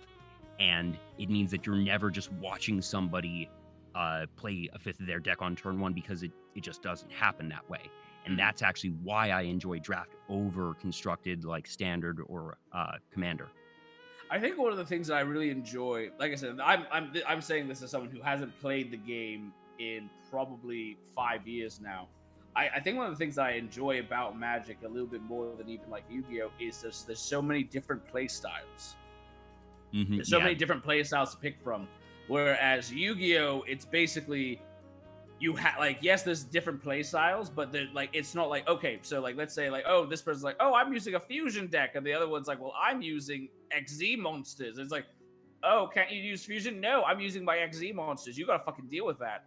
So like, it's a bunch of different play styles that are being forced to play with each other, if that makes sense. Yeah, the mechanical overlap has been a bit clunkier in that it hasn't been as modular a system. That, Commander, which is now the most popular format of Magic, wasn't made by Hasbro. It wasn't made by Wizards of the Coast. That it was a fan-made thing that then got so big. You talk about the Transformers and the third parties here, and the company then realizing, oh wait, there's a thing for this, and now Magic, Hasbro releases, probably about 10 Commander decks per year. It's their biggest. It's their biggest format. So I remember because kind of similar. Yeah, no, I was actually like I said, I never touched Commander because the person who taught me Magic the Gathering, they played Standard, just because they were competitive. They played in tournaments. They played Standard tournament, and so that was the gameplay that I knew. But I will admit, when the D&D cards dropped, and I saw that one of the commanders was freaking Klauth the Red Dragon, I was like, And then someone told me that, oh, you could actually make a really fun commander deck using Tiamat, and I was like, oh.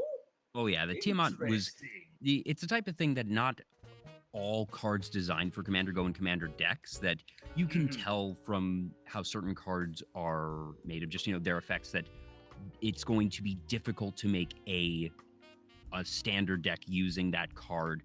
And you can sort of tell, all right, this is designed for Commander. This is for the Commander crowd. And that's one of the things they do, to sell booster packs, that they put in. There's those common, uncommon cards that are probably never going to see competitive play, but it creates that good limited draft format. And then there's going to be some rares that are for the standard crowd. There's going to be a couple for the modern crowd. But then there's going to be these, crazy big ones that might not be conducive for those other types of competitive play, but good for Commander players. And that way, it gets everyone in the door of wanting to buy those booster packs and selling more of the product, because you never know what you're going to get, and that hopefully there's going to be at least a couple cards in every pack for everyone. Oh yeah, absolutely. And like I said, that's one of the things that I enjoy about, like, again, even if I'm not someone who's actively playing anymore, I still like that concept that, like, okay, like Magic makes something for Magic the Gathering is a card game that really has something for everyone, like, who plays the game. If you like, to your point, if you like Commander, they cater to Commander. Oh, you like Standard, they cater to Standard. You like Modern, they cater to Modern. And like, it's not you have to pick whatever is the most optimal choice right now. If Yu-Gi-Oh! Makes a draft format or anything like that where it's not just the pre-constructed decks, I'd be in instantly. That I had been out of Yu-Gi-Oh! For many years before I got into Magic. And the way I got into Magic was I was talking with my friend saying, I didn't like the constructed format. And he was like, well, Jay, that there's these other types of play where you don't have these hyper-optimized decks. And that's what actually got me into it in the first place. So I realize we've gone far off of Transformers at this point. Were there any others that you want to shout out here? If not, I'll bring us back to the other screen so we can see more of the model. like I said, honestly, this is more so just like that. The last shelf is just that these are characters I really like that they don't really go in anywhere specific. I will say the 1, 2, 3, the 4 to the right, including that Optimus Prime that's in the middle. Those are actually just IDW comic versions of these characters, and I love them, including the one in the one in the front right. That is one of my favorite comic exclusive characters that I wish would have a dang cartoon or a movie appearance. That is Tarn, and he was a comic exclusive character that is the leader of what is called the Decepticon Justice Division, and their job is to basically hunt down and exterminate deserters. Oh my! Yeah, their job is to hunt down and exterminate Decepticon deserters. But the thing with Tarn was he was a Megatron fanboy. He was obsessed with he got in he was an Autobot who got indoctrinated into Megatron's dogma. So he was Kylo Ren. Yeah, basically Kylo Ren, but less of a douche and less edgy. And I say that with love, very emo Kylo Ren. If you're still in here, I love you. You're great. I'm not talking about you. But like he has like a double-barreled fusion cannon just again because he's trying to emulate Megatron. But the really cool thing about him was two things. One, he had a very unique power where he could lower his voice to a specific frequency that caused Transformers to die. So the death tone. Oh no, he could literally, and they say in the comics, he could literally talk you to death. And then the other cool thing, does this impact him though? I have to assume it doesn't. No, it doesn't. It doesn't. He's immune to his ability. But then the other cool thing is, it was never even officially said, but the writer of the comic who created the character of Tarn, he said that if this character was on a TV show, that he would be voiced by the legendary Keith David, aka Goliath from Gargoyles. Yeah. Oh. And I was just like, oh, so this is just one of the coolest characters ever.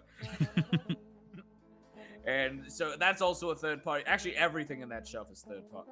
Yeah, just sort of glancing at them, that these all look like the really higher end ones, and that sort of the color palette that they use is just a tiny bit more muted. That there's an Optimus Prime on the second shelf up on the far left, and that Optimus Prime looks like it's an official one. That just the shade of red and blue seems like it's something that Hasbro would put out, whereas the red and blue that you see right below it is a little bit darker. Joke's on you, that one at the second shelf is also third party. Well, shows what I know. No, but you had the right idea. And that was the other thing. A thing that a lot of third-party Transformers companies do is they try to make it so that their figure blends in with official Transformers figures. Because I can tell you, on that shelf, on that second shelf, 4 of the figures are official. The others are not. All right. Let me correct myself. The 4 that you can see are official. The others are not. In that case, my guess has become, because I know that the big one in the back isn't, if the red and blue one on the far left isn't, my guess is the yellow one, the pink one, the red, white, and blue one on the far right.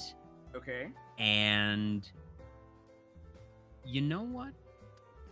I'm gonna guess the small red and gray one in between those two.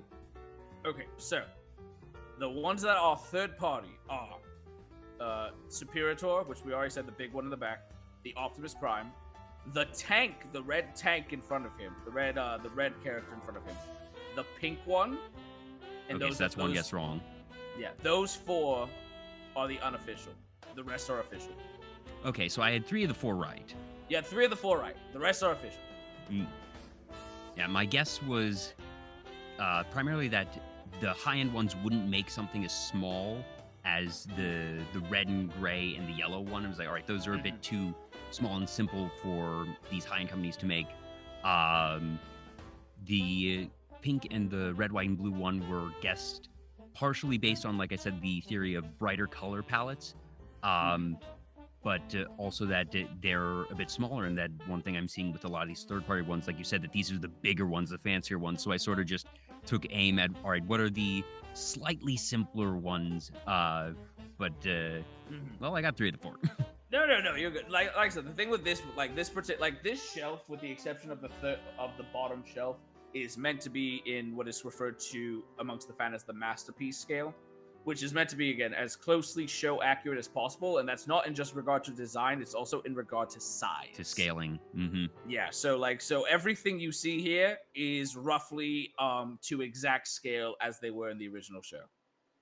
Awesome. Well, I feel like you definitely need to have a Transformers stream sometime with somebody hopefully more knowledgeable than me, because, I'm already having a blast just getting an education here. And I honestly would love to go do into so much deeper lore than we already have. I would love to go do like some type of tier list with Minerva, because I know Minerva, with Minerva and Cab, because I know Minerva and Cab really like Transformers. So I would love to do like some type of tier list, or I'll even do just for fun, I'll do like a Smash or Pass Transformers edition. I don't think I've seen that one yet. There have been a lot of Smash or Passes. I'm writing this down. Right now. Smash let me Pass know when this happens. Transformers. I will be there in the chat. All right, I'm gonna write. All right, how? Oh god, there's so many other characters that I could throw in that aren't just in this shelf. Oh god, I have ideas now. Oh no, what have you done? Yes, good. That is one of the things I try and, I never want to tell another content creator how to do their job, but I always try and, seed ideas and be like, hey, this might be something that, if it appeals to you, that might be something fun to do. So good. I've found one. It's a really funny idea, though. I like it. Well, it's a team effort, because you were the one to go to Smash or Pass, and I'm actually going to move us over to the main screen again. Okay. Yeah, no, the Smash Pass was your idea. My idea was some sort of Transformers stream, and then you honed in on that. So team effort, good job. I blame Prism and Roy. My brain is in the gutter now, because half the time I'm like, how could I make this concept lewd? Hey, I'm sure that Prism could do that. She has her streams where she talks about different kinks and whatnot. That there's one for machines, I'm sure, or one for Transformers. I would not be some. Look. Who was it? I think it was freaking Roy that said this. If someone says that they are not into monster fucking, they are lying. Glances at half of the VTuber community. Glances at half the VTuber community. But anyways, thank you so much for sharing it. That was awesome art, and it was so cool to go through. Like I said, we could have been just on Transformers for another hour. I could talk about that shit forever. Like I said, I could talk about that. I could talk about dinosaurs. You name it, I can talk about it. But I guess sort of to put a bow on everything for the art there, that when it comes to your style, that do you feel that you have any sort of either, trademark, or that is there an element that you feel you're particularly strong at? So something I've always been told that I'm really good at bringing in is, and I do, and it makes sense considering the education I had, was that my style very much is. There's a lot, the great thing about VTubing right now is it's no longer just becoming anime, because anime is how it started. Anime is how VTubing started. The anime aesthetic, a bunch of anime waifus, that was the thing that started VTubing. But in the past year, we have begun seeing VTubers that don't fall into that aesthetic.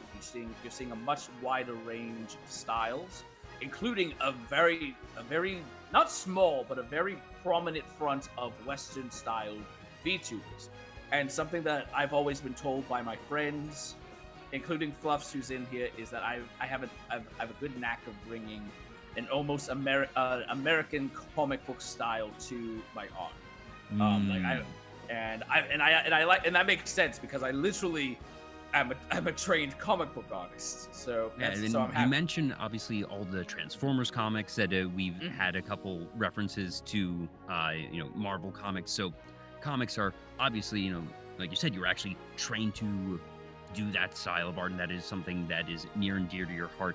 Do you remember what either the first comic you read or owned was? the first comic I owned. Oh God, I don't remember the exact issue number. But it was gifted. It was gifted to me by my cousin, and it was, I believe it was from the original Batman run. I think it was Batman 500. It was part of the Nightfall series. That was the story arc where Bane originally breaks Batman's back. And yeah. So the one that sort of inspired Dark Knight Rises. Yes, that. And in that story arc, while Batman is incapacitated, trying to go through physical therapy and heal, he gets a replacement, and he chooses the character Jean-Paul Valley, who is a recurring Batman character that went by the name of Azrael. He gives Azrael the mantle of the Bat, and the comic book issue I had was essentially him making his own bat suit, which is now lovingly known in the comic book community as the As-Bat suit, because it is very 90s. It is very extra. It's one of my favorite bat suits of all time. But it's a beautifully drawn and written book, and I fell in love with it. And then the other thing was I would always get the occasional comic book from like a corner store that wasn't too far from me, back when like they had like comic book racks at like delis and stuff. So I very much was into superheroes when I was a child. That turned into a love for like manga and anime when I was in my prepubescence and my early teens. And then I actually almost had like a full 360. And then in my like high school years, I got back into Western comic books. If I recall, it was the DC comic event Blackest Night, which revolved around Green Lantern, that got me back into Western comics, and that made me honestly say like, oh, I want to be a comic book artist. I had already decided I was going to get into art. I was going to be an illustrator as a career, but I didn't know what specifically. And then around 2008, 2009, I was like, no, I want to be a comic book artist. So I went to the Pratt Institute for a few years. They stifled me because they hated the concept of illustration and comic book art there. So I was thinking, Pratt's obviously, it's kind of a brand name when it comes to art. But Pratt's like Harvard for artists. But at the same time, you saying that they wouldn't take super kindly to comic style art in particular doesn't shock me. No. There was very much a sense of elitism, at least when I was there. I hope it's gotten better, but when I was there was an elitism towards the fine arts. So again, like hyper realism and painting, sketching, like the classic traditional style stuff like that. And so, like, God forbid you mentioned you want to be a comic book artist, they would laugh at you. My last teacher I had there, like, basically told me to give up on art. She was like, nope, you're not gonna make it. Wow, screw them. Yeah, no, she told me to basically give up, and out of spite, I was like, no, we're gonna keep trying. And then I took a year off to figure out what the hell I wanted to do, and then I was reached out by the Joe Kubert School of Art, which was quite literally a comic book school that was founded by legendary comic book artist Joe Kubert, and it was being run by his two sons, who are comic book legends in of themselves, Andy and Adam Kubert. And I was taught by amazing artists that still were working in the field. I could name drop a bunch of them, like the creator of one of the co-creators of Black Mask, the Batman villain, Tom Mandrake. He was one of my teachers. A huge Star Wars artist, Jan Jusema. She was one of my teachers and an amazing mentor. She was one of my best mentors. That's so incredible, and it's so cool that you went from, like you said, sort of the Harvard of art, realized, all right, this is not a environment that is conducive to the style I'm interested in. This is going to be bad for me as an artist and bad for me as a person, of just that they weren't supportive, that they weren't going to teach you what you needed to know, that if you had sort of stuck it out of like, okay, you can probably still find work in comics with a Pratt degree, if you just sort of, stuck it out and been like, all right, this is still such a brand name of a degree, and that you are going to get still some knowledge that you're going to get a lot of just yes. refinement of different concepts that can be translated over to comic book art, but realizing that it sounds like it just wouldn't have been worth it for you. And it really wasn't. They had too negative of a perspective on the field. They had too negative. Yeah. Like the first teacher I said I wanted to be a comic artist, the first thing they said was, "Oh, they're hobos that make no money." Wow. That was the first thing that they had to say to me about comic book artists. They were basically like, "Nope, they are losers that make no money." Yeah, no, that's not a good environment. But so not only realizing, okay, this is not worth it, this is not healthy for me getting out, but then finding a place, or it sounds like you said they reached out to you, that they found you. They found me. They one of their outreach and talent scouts, I guess is the best way to describe it. Apparently he's good at their job.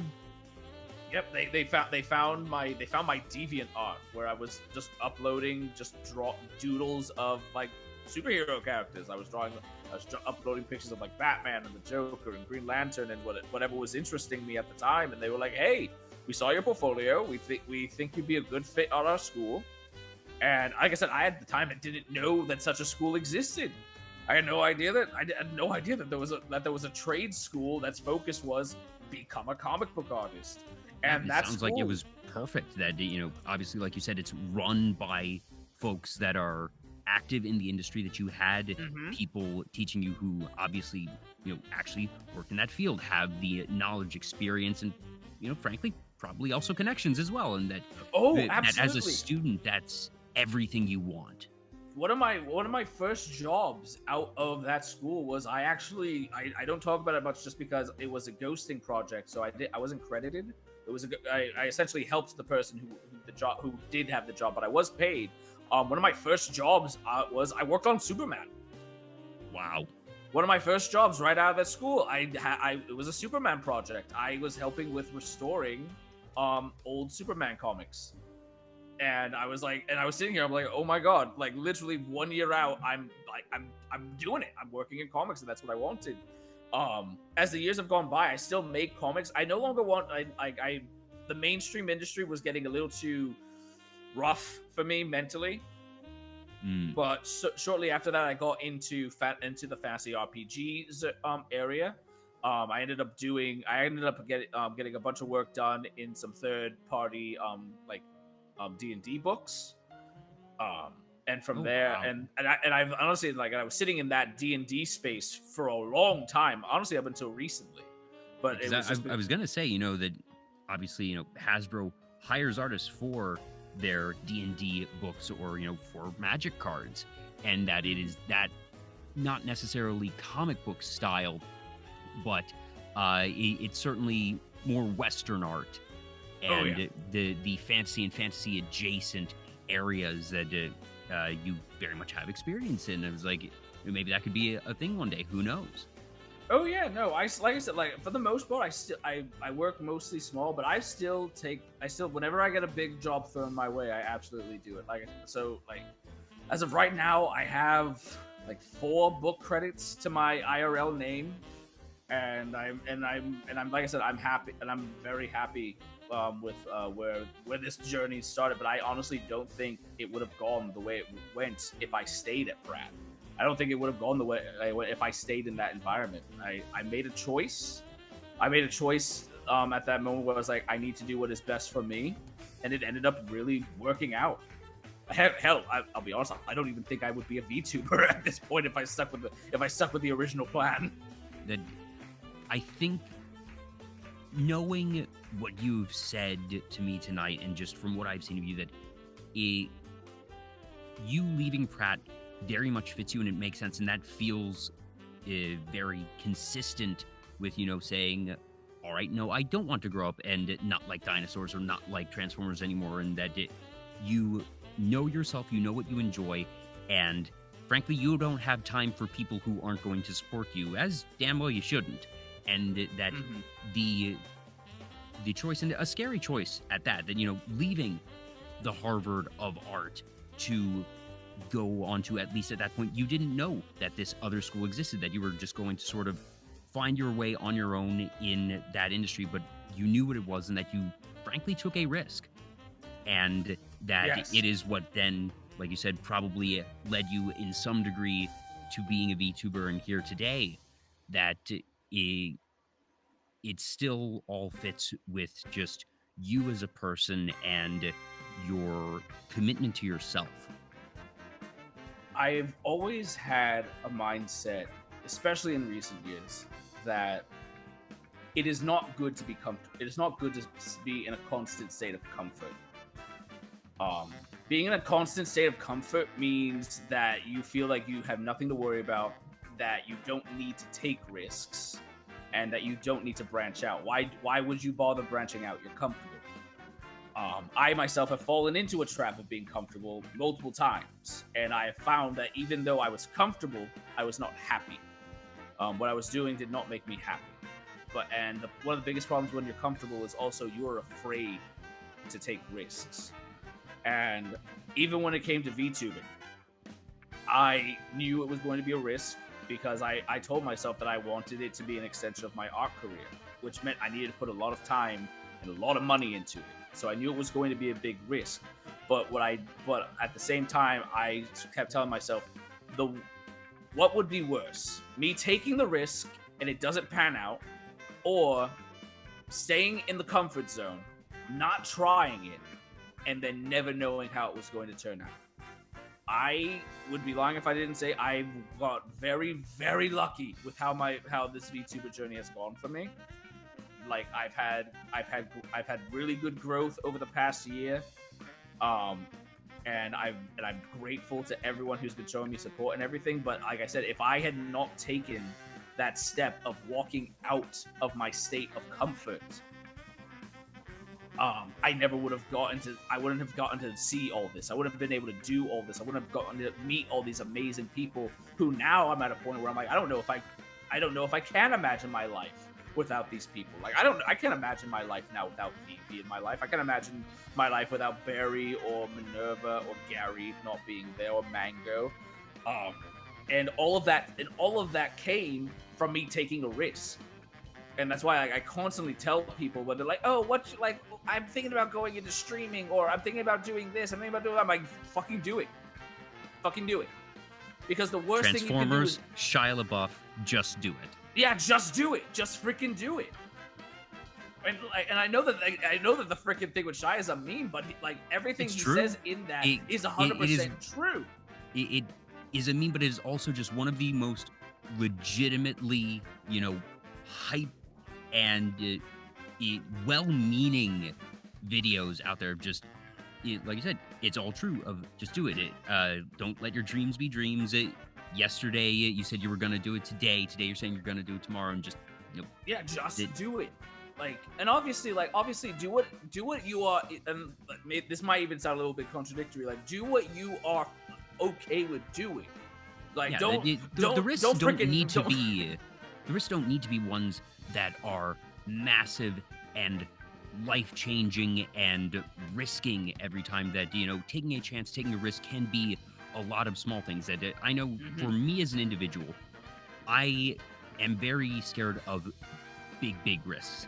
But I'm the type of person, I take a lot of small risks, lots of small risks, and that's how I do it. And I find that that's something that, I try not to get too comfortable because, like you said, being too comfortable means that you end up stagnating. But for me, I will sometimes take very big risks. But, even if it's just a small thing here and there, that you don't need to be putting yourself in harm's way. And that, when we say risk, you shouldn't put yourself in harm's way. Don't. Oh, no, dude. Don't take a risk where that if it goes south, that your entire livelihood is going to evaporate. Don't do that. Mm-hmm. Oh, no, I'm a firm believer of calculated risks. I'm a firm believer of calculated risks. Love that phrase. Yeah, no, I'm a firm believer in calculated risk. Obviously, do whatever you do. If there's something you want to do, look into how you can get to doing it without it, again, harming you. So for example, one of the biggest things I always tell people when they're like, oh, what should I get a live 2D model if I want to be a VTuber? I tell them, fuck no, do not do that. That's a bad idea. Especially if they've never especially if they've never streamed before. I tell them no, start with a PNG. It's more cost effective and it's less of a financial investment. And let's say you do this for like a month and you realize, oh, this wasn't for me. Yeah, then you're not $1,000 in the hole. Yeah, you're not $1,000 in the hole. And that's honestly like with each passing month, I've invested more into this. Like when I first started, and people used to make fun of me for it, but like my OG followers who are still here, like hell, Koi's in chat. Koi remembers. I started VTubing on a 7-year-old MacBook Pro, and my microphone was a dollar store PlayStation 4 headset. I mean, I'm working off a MacBook Pro. It's not 7 years old. In my defense, it's only like no, two-ish. But at the same time, no, trust me. I had a older than 7-year-old MacBook before this one. It was that that you do with what you have, and that you you do with what you have, and that outside of VTuber Talk, I have you talk about getting lucky, and outside of VTuber Talk, I have been absurdly fortunate in a lot of other ventures that I have taken in life. And there is a non-zero level of luck involved. I'd be lying if I said that it wasn't the case. But at the same time, I am also a very big advocate and believer in making your own luck and being able to influence your odds. Of that, the idea of luck is opportunity plus preparation. Of you can put yourself in a situation, you can be in a mindset where when opportunities come along, when luck has the opportunity to happen, that you are able to capitalize, that you are able to take that chance, or that you are able to simply put yourself in a position to have a higher chance to see lucky happenstance, or to be in places at times where things can happen, that you are still able to control that and maneuver. And also part of it is just, being a good person. That being a good person, people talk about good and people talk about bad. And if you just get known for being a good person, that goes a long way. It doesn't matter if it's VTubers, if it's business, if it's just everyday life. Oh, no. I always tell people, I'm like, no, like one of the biggest ways of making it good in this community is just don't be a dick. And that's one of my biggest rules. That's the secret. That's the secret. It's not that complex. It's not that complex. Yeah, we're constantly dealing with people like finding out, oh, wait a minute, I was a dick, and now everything's blowing up in my face. Like one of my big rules in my Discord. The first rule is don't be a dick. And I break it down to everyone, because some people have asked, what does that mean? I'm like, what it means is, what it means is, if you write something, if you're about to say something, stop, ask yourself, am I being a dick? If the answer is anything other than no, don't do it. Pretty simple. Just don't do it. Just don't do it. So, and that's honestly why, like, I especially, and this might be a hot topic, especially just because it comes up from time to time, especially in the atmosphere of being a male VTuber.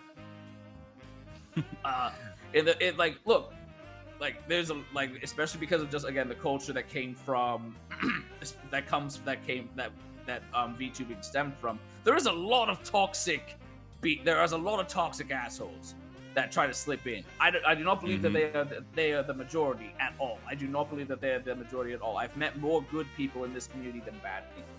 But it would be lying if we didn't admit that there is a slight issue where a lot of the male presenting members of the VTuber community seem to have this issue, and it keeps recurring, and you have to stem back to what is the issue here? Why are they acting like this? And it usually stems from a very dickish sense of entitlement.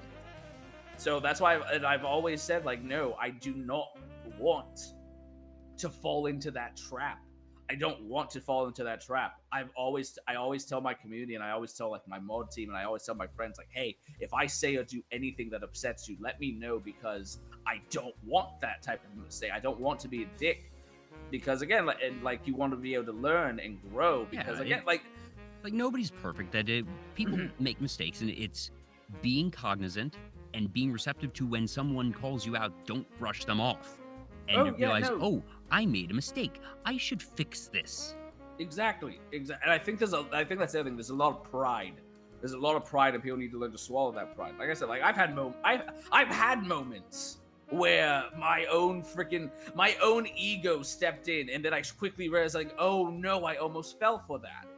Like, because it would be lying if I didn't say, like, oh, the growth does get to your head. It does. A good pride chunk is a real of thing, and there's a healthy amount of pride that you should be proud of the things that you do and the successes that you have. It's not letting it spiral out of control, not letting it consume you. Also, Secret Subject, thank you so much for the follow, and Null Pretzel, I missed yours a little bit ago as well. Thank you so much. Secret, I love Secret. Secret's wonderful. I absolutely love Secret. I've seen her around. Welcome on in, happy to see you here. But yeah, bottom line is, luck happens, and you can make it so that you are in a position to create and capitalize on luck. And it's something that, like I said, I have been the benefactor of luck, no doubt. But at the same time, Redclaw, talking of pride and that balance of not letting it consume you, but also letting yourself recognize when you've done well. I think you've done pretty damn well, Redclaw. Thank you. I constantly, a lot of people say that, like, numbers aren't a big deal. Like, don't look at your numbers. I do, but I don't use it to be like, okay, what am I doing wrong? What can I do to improve? Or or I do to a point, but I don't like dwell on, like, oh, no one's coming to see me. This sucks. I'm never doing this again. I look at it because I have had, like, really good growth, and I'm constantly just in awe. I'm in shock and awe of the amount of people that, like, the Prism described me perfectly. I'm a goddamn Looney Tune. I am a goddamn Looney Tune. And I'm constantly left in shock and awe of just the amount of people that apparently just appreciate that. Like, I will admit, I play a character to a point with this, because I don't want to be too open. I don't want to risk too much about, like, opening up myself. So I play a character to a point, but 90% of what people see is me. 90% of the people is me. Yeah, I don't think there's any VTuber who isn't at least 50% themselves.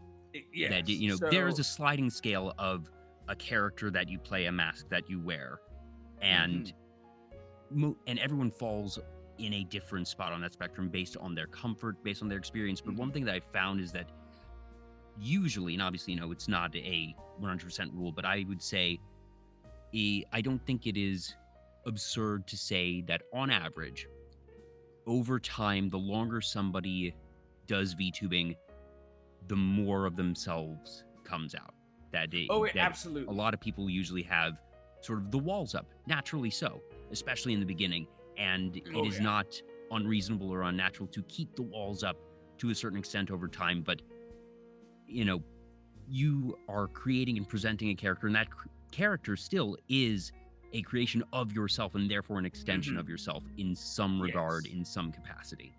Yes, exactly. But like I said, the good chunk of what people see, it is me. It is just me being a fucking Looney Tune. And I'm just constantly in shock and incredibly grateful that people have seen that side of me, and not only are receptive to it, they like it. They like to see it. They want to see more of it, because like, not going too into it, but like when I was younger, I was a victim of a lot of abuse from my peers, and it definitely made me, like, want to keep this side of me away from people. And it's also one of the beauties of VTubing, where I can put on this mask, like this dinosaur persona. I'm sorry, chat. I'm actually not a dinosaur. I'm sorry. I'm breaking immersion.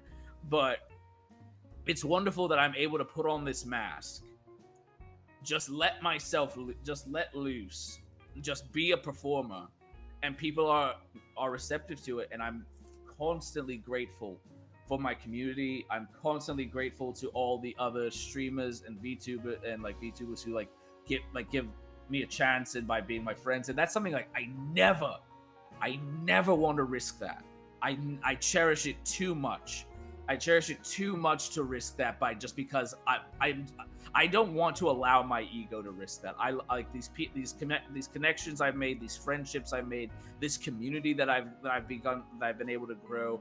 I love it too much to risk it over my own fucking ego.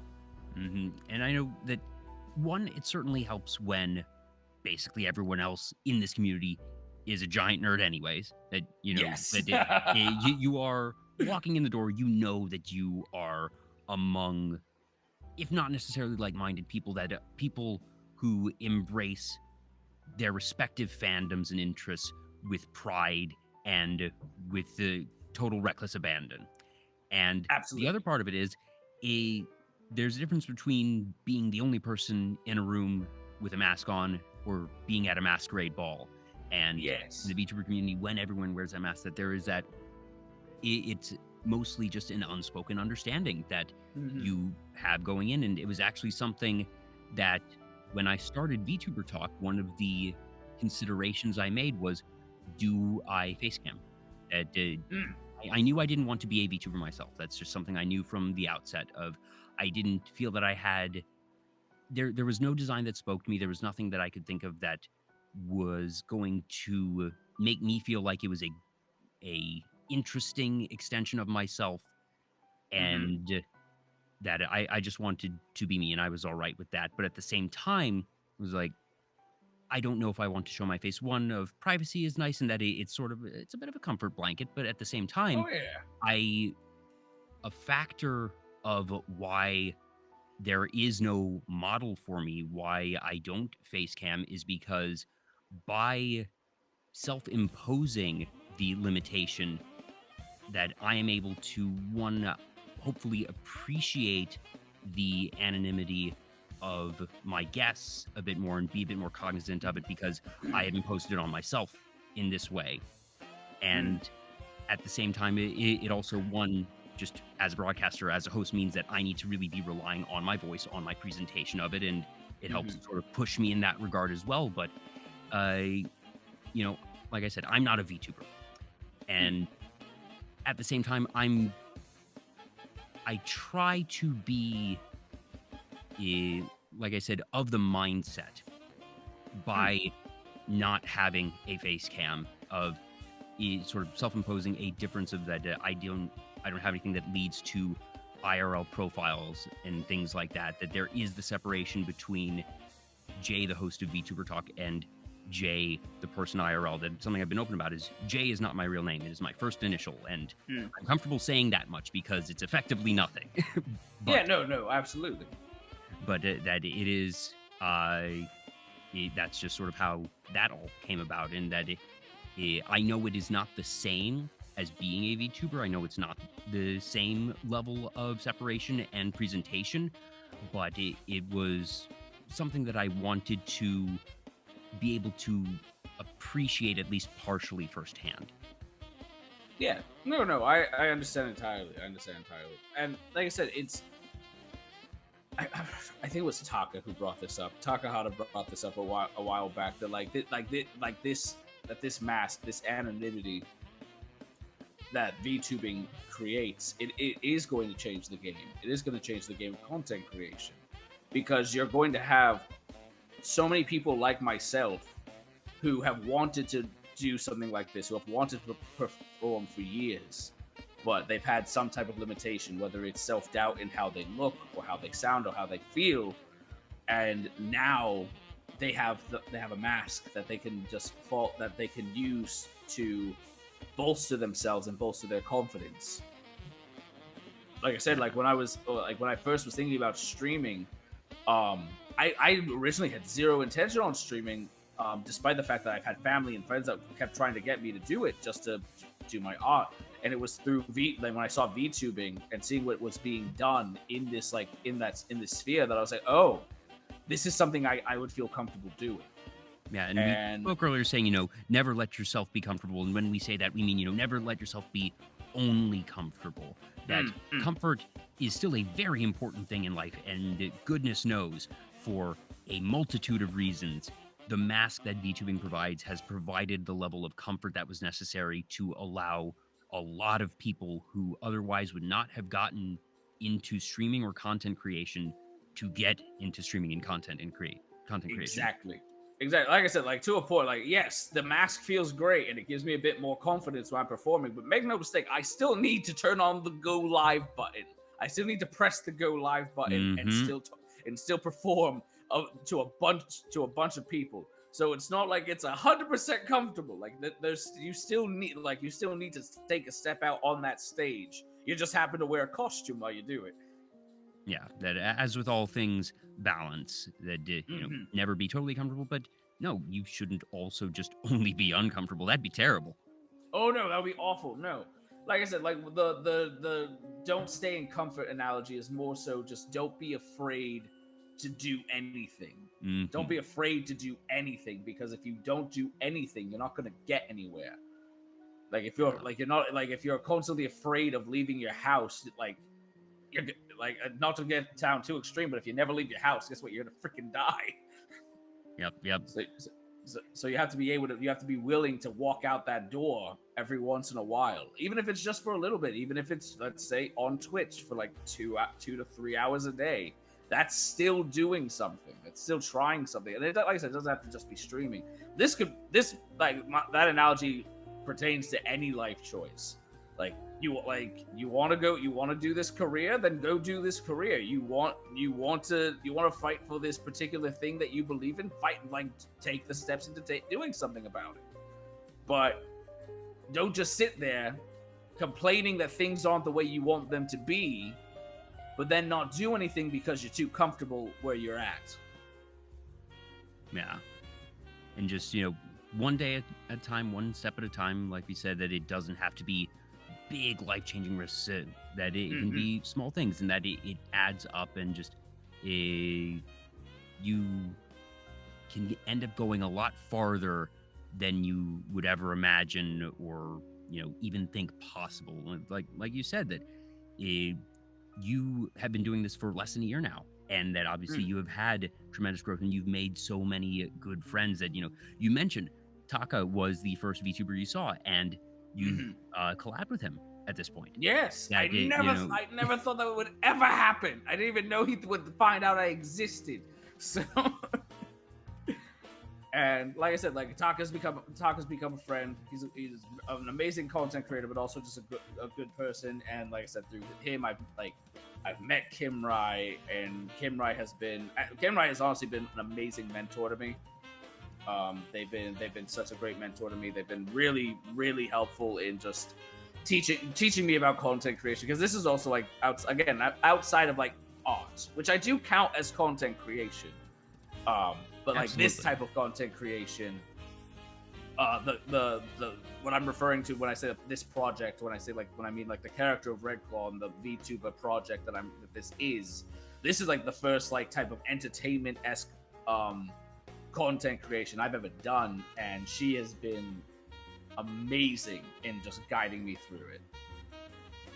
And I suppose we'd be remiss if we didn't mention Fantasy Inc. at large, which both of them are part of, and which you are part of as well. Yes, Kimrai and Honey Goblin were the founders of it, and this was the other reason why I cannot thank Kim and Honey enough for taking a chance on me, because at the time, with what I guess if we were using HoloLive terminology, like the entire first gen, I was the only member of Fantasy Inc.'s first gen that when it launched, I did not debut. I was not streaming when they brought me on, but Kimrai knew that I was planning to stream.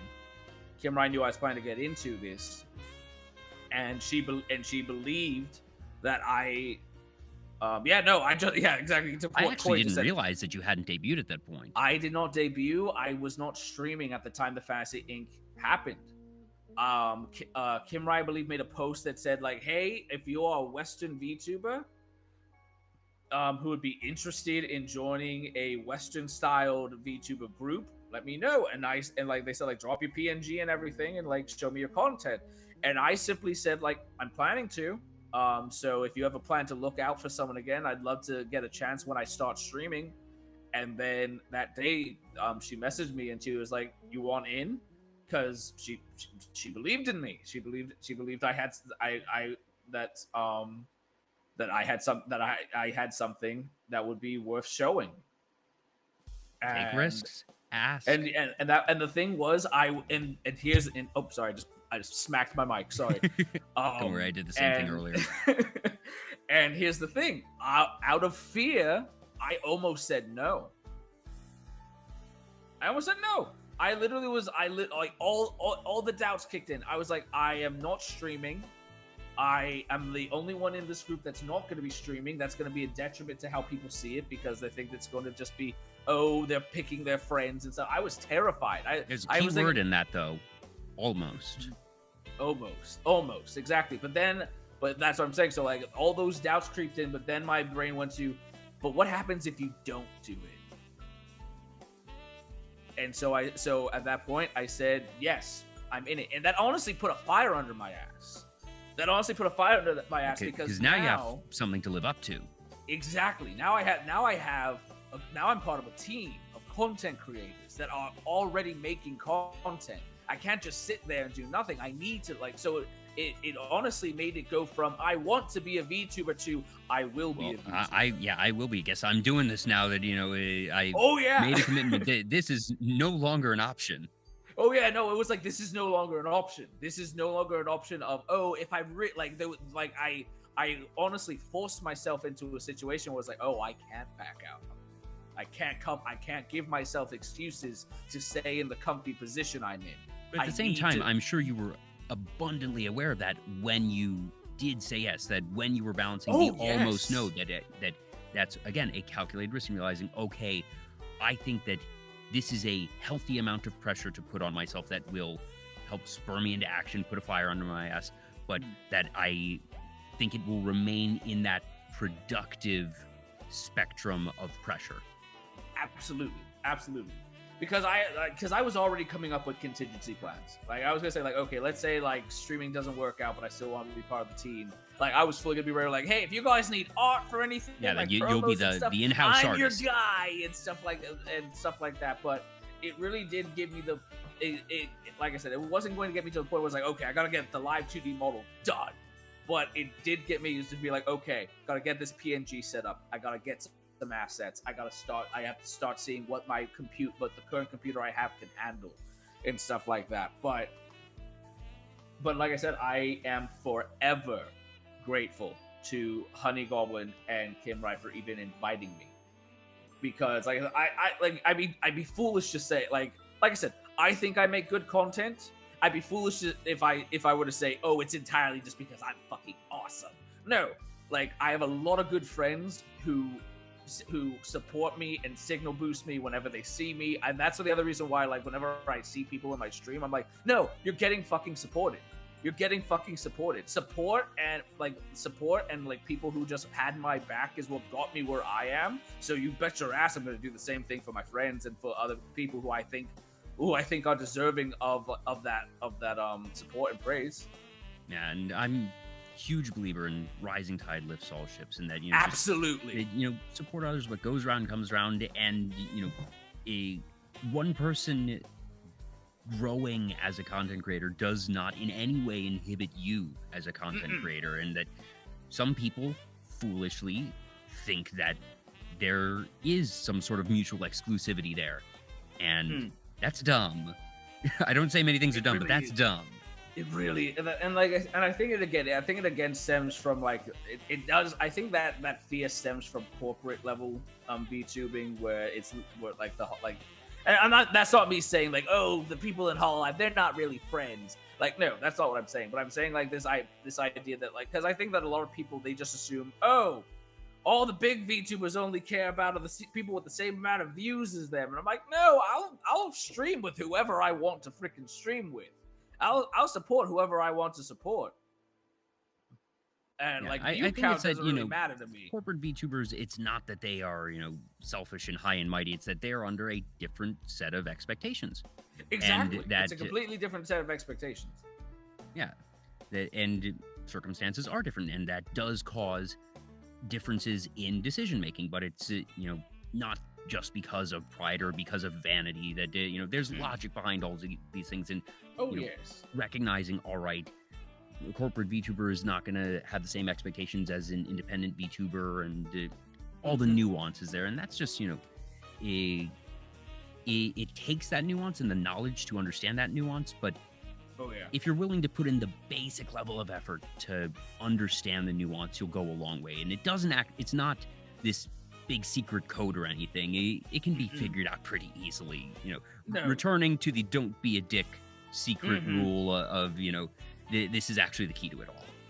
Oh yeah, no, exactly. And it's like I said, I keep telling people, like, because they're like, what's the secret to being successful in VTubing? And I'm like, I don't know why you're reaching out to me. I'm not like, there are other VTubers that blew up a lot faster than I did. No, my biggest thing is I don't know why anybody says yes to me of like, that's little me over here. Exactly. That's why I'm like, well, I don't know why you're asking me. I'm just some dinosaur dude. I don't know what you're talking. Like, why are you reaching out to these other big ones? But I whenever people do ask, like, what do I think the key to success is? I'm like, one, there is no like set formula. There is no secret formula. If somebody tells you there's a formula, they're selling something. They're selling something to you. No. But the big thing I tell people is, I'm like, one, just be a good person. Be a good person. Be consistent. And the big one I also say is have fun. If you're not having fun when you're streaming, it shows. And that's not me saying like, oh, you need to be hyperactive and like high energy all the time. Absolutely not. Oh, no. Miss Jackie.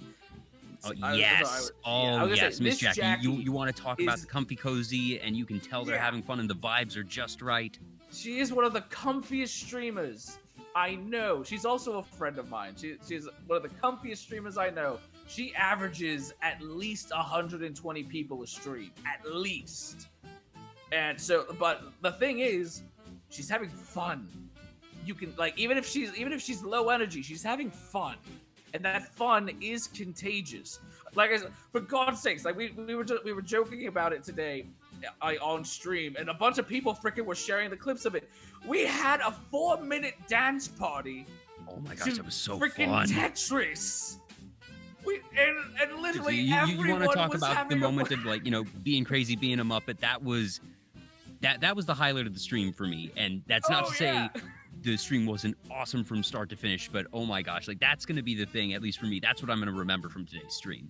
No, that honestly, 4-minute Tetris dance party. Oh yeah, and that was one of my favorite moments from the stream too. I was like, this is a fun time, and everyone was having fun. And that's the thing, like, people like that. If you are having fun, no matter what your energy is, that fun will transfer to your audience. Your audience will vibe with the fun that you're having. Yeah, and that persists. That, think about highest levels out there. Ina from HoloLive, Fauna from HoloLive. That they are calm, comfy, cozy, soft voices, and they, very obviously have immense success of their own. That absolutely. Low energy does not mean no energy. Low energy doesn't mean boring. Low energy is still an energy. It's just a variant of it. It's just a variant of it. So that's why I'm saying, and that's why I say, like, do it, like, and that's the other reason why I also tell people, I'm like, don't just focus on whatever's popular right now. Don't, like, because I saw a lot of people, and I will admit, I fell into the trap too when Elden Ring came out. You saw a lot of people playing Elden Ring because everyone thought, oh, this I'm gonna get so much traction and a following because I'm playing Elden Ring, the newest game right now. And then it turns out, no, you didn't, because everyone was playing Elden Ring. And so that's why I tell people, I think actually the key there is, find something that isn't Elden Ring, because at that point, like I said, the market's fragmented. Exactly. So that's what I'm saying. Don't do something because it's trendy. Do it because you want to. Do it because I will admit, I honestly see, like, I bought Elden Ring. I played it for 2 weeks, and then I haven't, and I never touched it again because it wasn't for me. And I will admit, I exclusively bought it for streaming, and I knew it was like, that was a bad investment. I bought that because I thought it would get me traction, and not because I thought I would actually enjoy it. And it showed. The Elden Ring streams, didn't get that much traction. I was barely enjoying the game. Not to say that it's a bad game. Whoever, if you like that game, more power to you. If you like what's popular, if you're into Elden Ring, I'm looking at you, Barry the Bugbear, who we literally moved the show to his channel. That it was a day. It was 1 or 2 days before the show that we were chatting, and he was mentioning, oh yeah, I'm gonna be playing Elden Ring before the show, and I'm gonna be playing Elden Ring after the show. And I just had this moment where it was like, you're really hyped about this game, like really hyped. I know a lot of people are anticipating it, but he loves that game. And I was like, what if you were also playing Elden Ring during the show? What if I didn't interrupt your fun because you're so obviously having it fun? And and that's so the thing. It shows. We had the stream on his channel while he was playing. It was awesome, and I know he still plays a lot. There's plenty of people who play, and that if you like what's popular, well, that's okay. Things are popular because people like it, because they're well made, and play it. It doesn't matter if there's going to be less because you're having fun. Oh yeah, no, but that's what I'm saying. Like don't do something. Let me clarify. I should say don't do something because it's popular. Do it because you are enjoying it. Oh yeah, because, no, I don't worry, Red. I totally understand where you were coming from. I was just. I just didn't want anyone in chat to be like. No, I get you. I just didn't want chat to be like thinking me like don't play popular games. Nobody's gonna care. Red doesn't like popular games. I don't like popular games. I'm just saying you gotta have fun. You have to be enjoying yourself. No matter what your energy is, you have to be enjoying yourself. Because why would you do something that you're not enjoying? Why would you do something you're not having fun with? Exactly. And, it doesn't matter if it's streaming or art or any type of content creation, that you should do things for yourself. Do things because you enjoy them, and that, people can tell, like you said, Red, that people can tell when a streamer's not having fun, that there is a very big difference between, there are rage streamers who, will play games that they know will frustrate them, but they have fun in their own way, yelling at games and, being super emotive and super loud. That they're doing that and, bashing their head against the wall because they are having fun in that way, that they're able to enjoy that. That you don't see rage streamers who are actually just constantly negative and complaining. That it's about the yelling and the excitement, and sometimes it's even excitement in, the failure for rage streamers, but that can be super entertaining if you're still having fun in that way. Oh yeah, no, and like I said, I've had streams where there was a game that I did not like, or I was not having fun, and like I said, even if you don't think that you're showing, oh, I'm having a bad time, your chat will know. I've had streams when my chat realized, oh, Red's not having fun. And I've even had, and there were even cases where it brings the room down. It does bring the room down. And there were even some cases where it got to a point where some people in chat would be like, hey, Red, do you want to call it, or do you want to switch to something else? Because they knew that's when you know you have a good community, though. That's when you know you got folks looking out for you, being the nudge of hey, buddy, you want to try something else? Oh yeah, no, Koi just pointed it out. Yeah, Koi has called me out on times where actually no, Koi was with me at one point, in a game where I was I'm not having fun, and Koi was then let's stop, and I was okay. That's good, friend. Thanks for being there, Koi. Koi is great. Koi is wonderful. She's one of my mods, but she's also a really good friend. But that's fantastic. Well, you want to talk about fun? I've been having fun, but we've been at this now for about 2.5 hours, and you had a stream. God. See, time flies when you're having fun. It really does. It really does. But you had a big stream earlier, so I do want to start winding this down. But this has been just a blast, and I know we could probably go for another hour and a half. I don't doubt that, probably. But you know what? I want to keep things going while the mood is high. So I'm sure we will continue to cross paths, Red. That this is not goodbye by any means. But I always have two last questions that I ask all my guests, and the first is: do you have any goals for the rest of the year? That we are now about halfway through 2022. whether it be something, you know, related to numbers, or whether it be I want to accomplish this type of content. And I'm sure that to a certain degree, your goal right now is have the re-debut on Friday. But I'm going to say that you can't. I'm going to be a stickler and say you can't take that one. Apart from the debut on Friday, do you have any goals for the rest of the year? I have actually a pretty big list of goals. A good chunk of them I am saving for the re-debut because that is going to be a portion okay, of the that's show. fair, because that is the thing. Okay, well, there you go, folks. You're just going to have to tune in to find out. Yep, wink, wink, nudge, nudge. But I do feel like that's cheating, so I will give one away. If there's one thing I definitely want to do is I've talked about how great my community's been and how much I love my community. Something I really, really want to do this year is I just want to give back to my community more, be that through like more like community involved streams, such as like more community-based games, or even just like more events happening in my Discord. I just want to give more back to them because they have been so good to me. They have been so good to me in this past year that the rest of this upcoming year, I just want to give more back to them just because they've been absolutely amazing. Yeah, no, the Redclaw community is super fantastic. I'm blanking. Like, do you have a specific name for your community that some folks, you know, have? Like, I don't know, the Dino-lings or whatever. I've just been calling them my little chompers. There you go.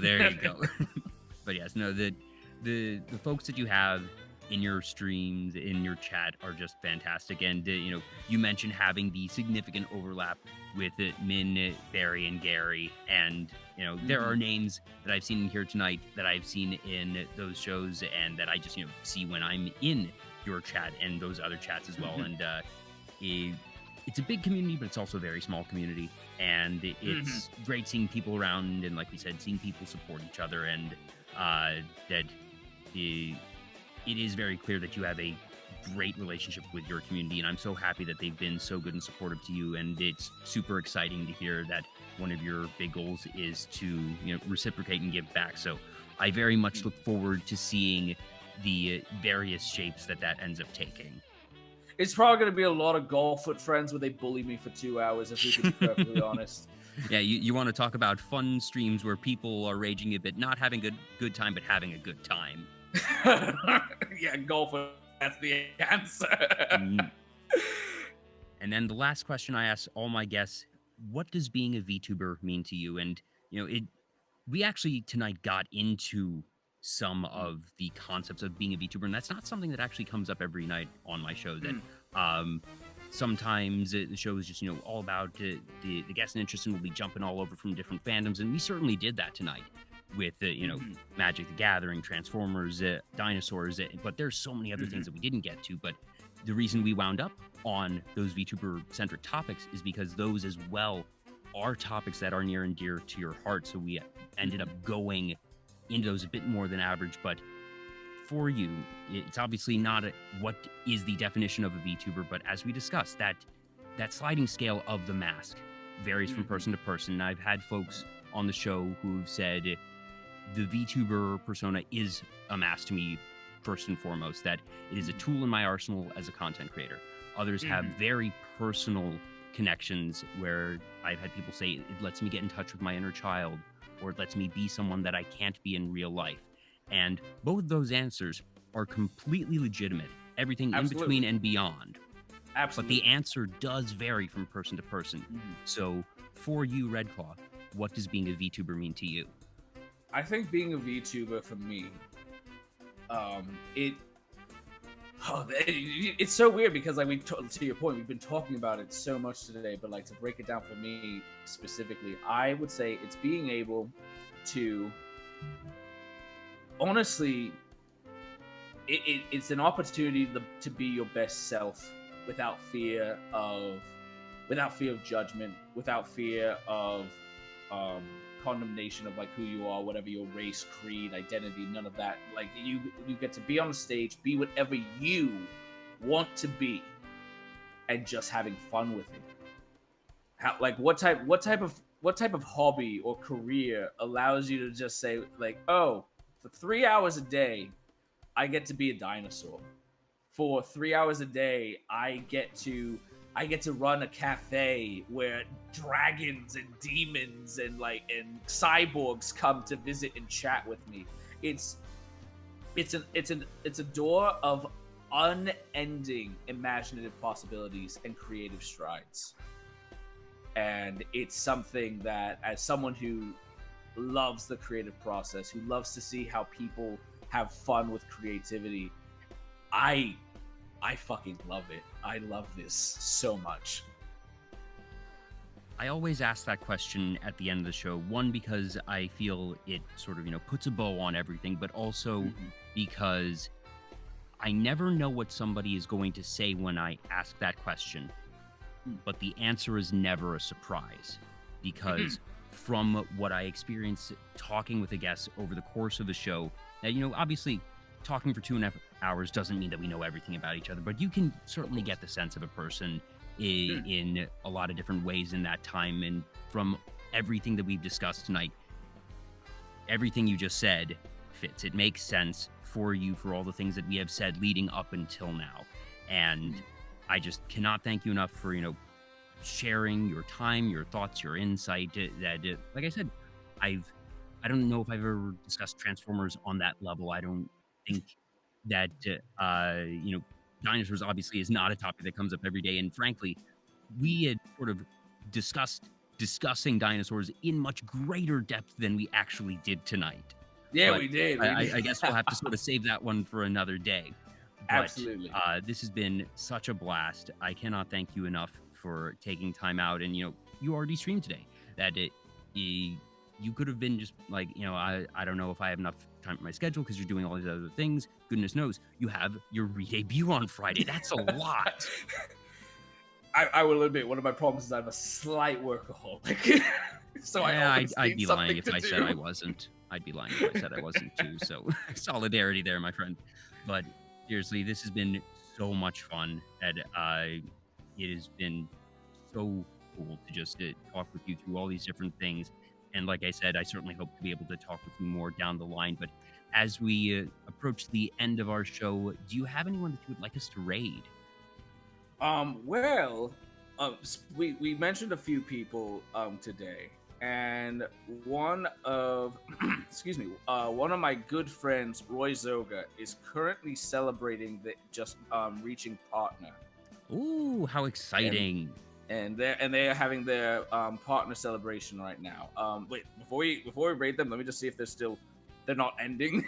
Yeah, so yeah. Let me just take a quick peek over there to make sure they're not Absolutely. ending. While Red is taking care of that, first off, thank you everyone in chat for stopping by tonight. Hopefully you've enjoyed. I'm Jay. This is Vtuber Talk. I do a show roughly once a week. You mentioned regularity. My schedule sadly is not regular, but that's because I always prioritize the guest schedule and be like, all right, when do you want to have the show? That sometimes it's Friday night, sometimes Saturday, Tuesdays happen occasionally. So if you are interested in more shows like this, that you can just follow me here on Twitch or on Twitter. It's just /VTuber Talk, nice and simple there. But even if you don't follow me, if you aren't already for some reason not following Red, please follow Red. Goodness sakes. Thank you. I just checked. Roy's only been on for like 45 minutes. So oh yeah. He's definitely going for a bit longer. Yeah, prime time. Mm-hmm. Awesome. And if you could just send me the handle in Discord, that way I don't misspell it or anything. Oh yeah. Let me.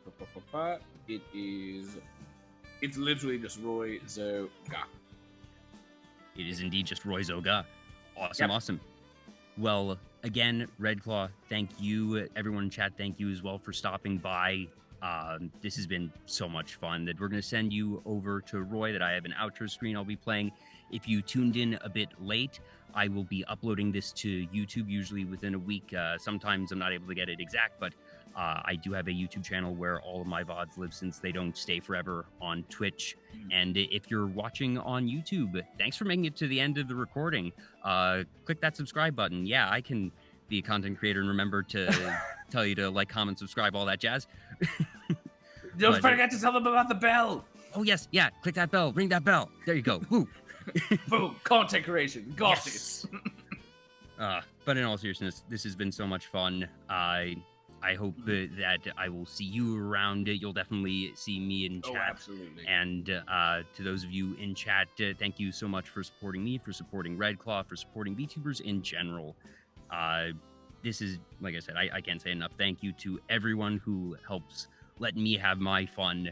And I'm so happy to just, be a very small part of this community and to have the opportunity to talk with amazing people like you and to just hopefully let people learn a couple new things and have some fun and just have a good time. So we're going to be heading out to Roy, but you all have a great rest of your evening. I will see you around. Once again, thank you, and I will see you all next time.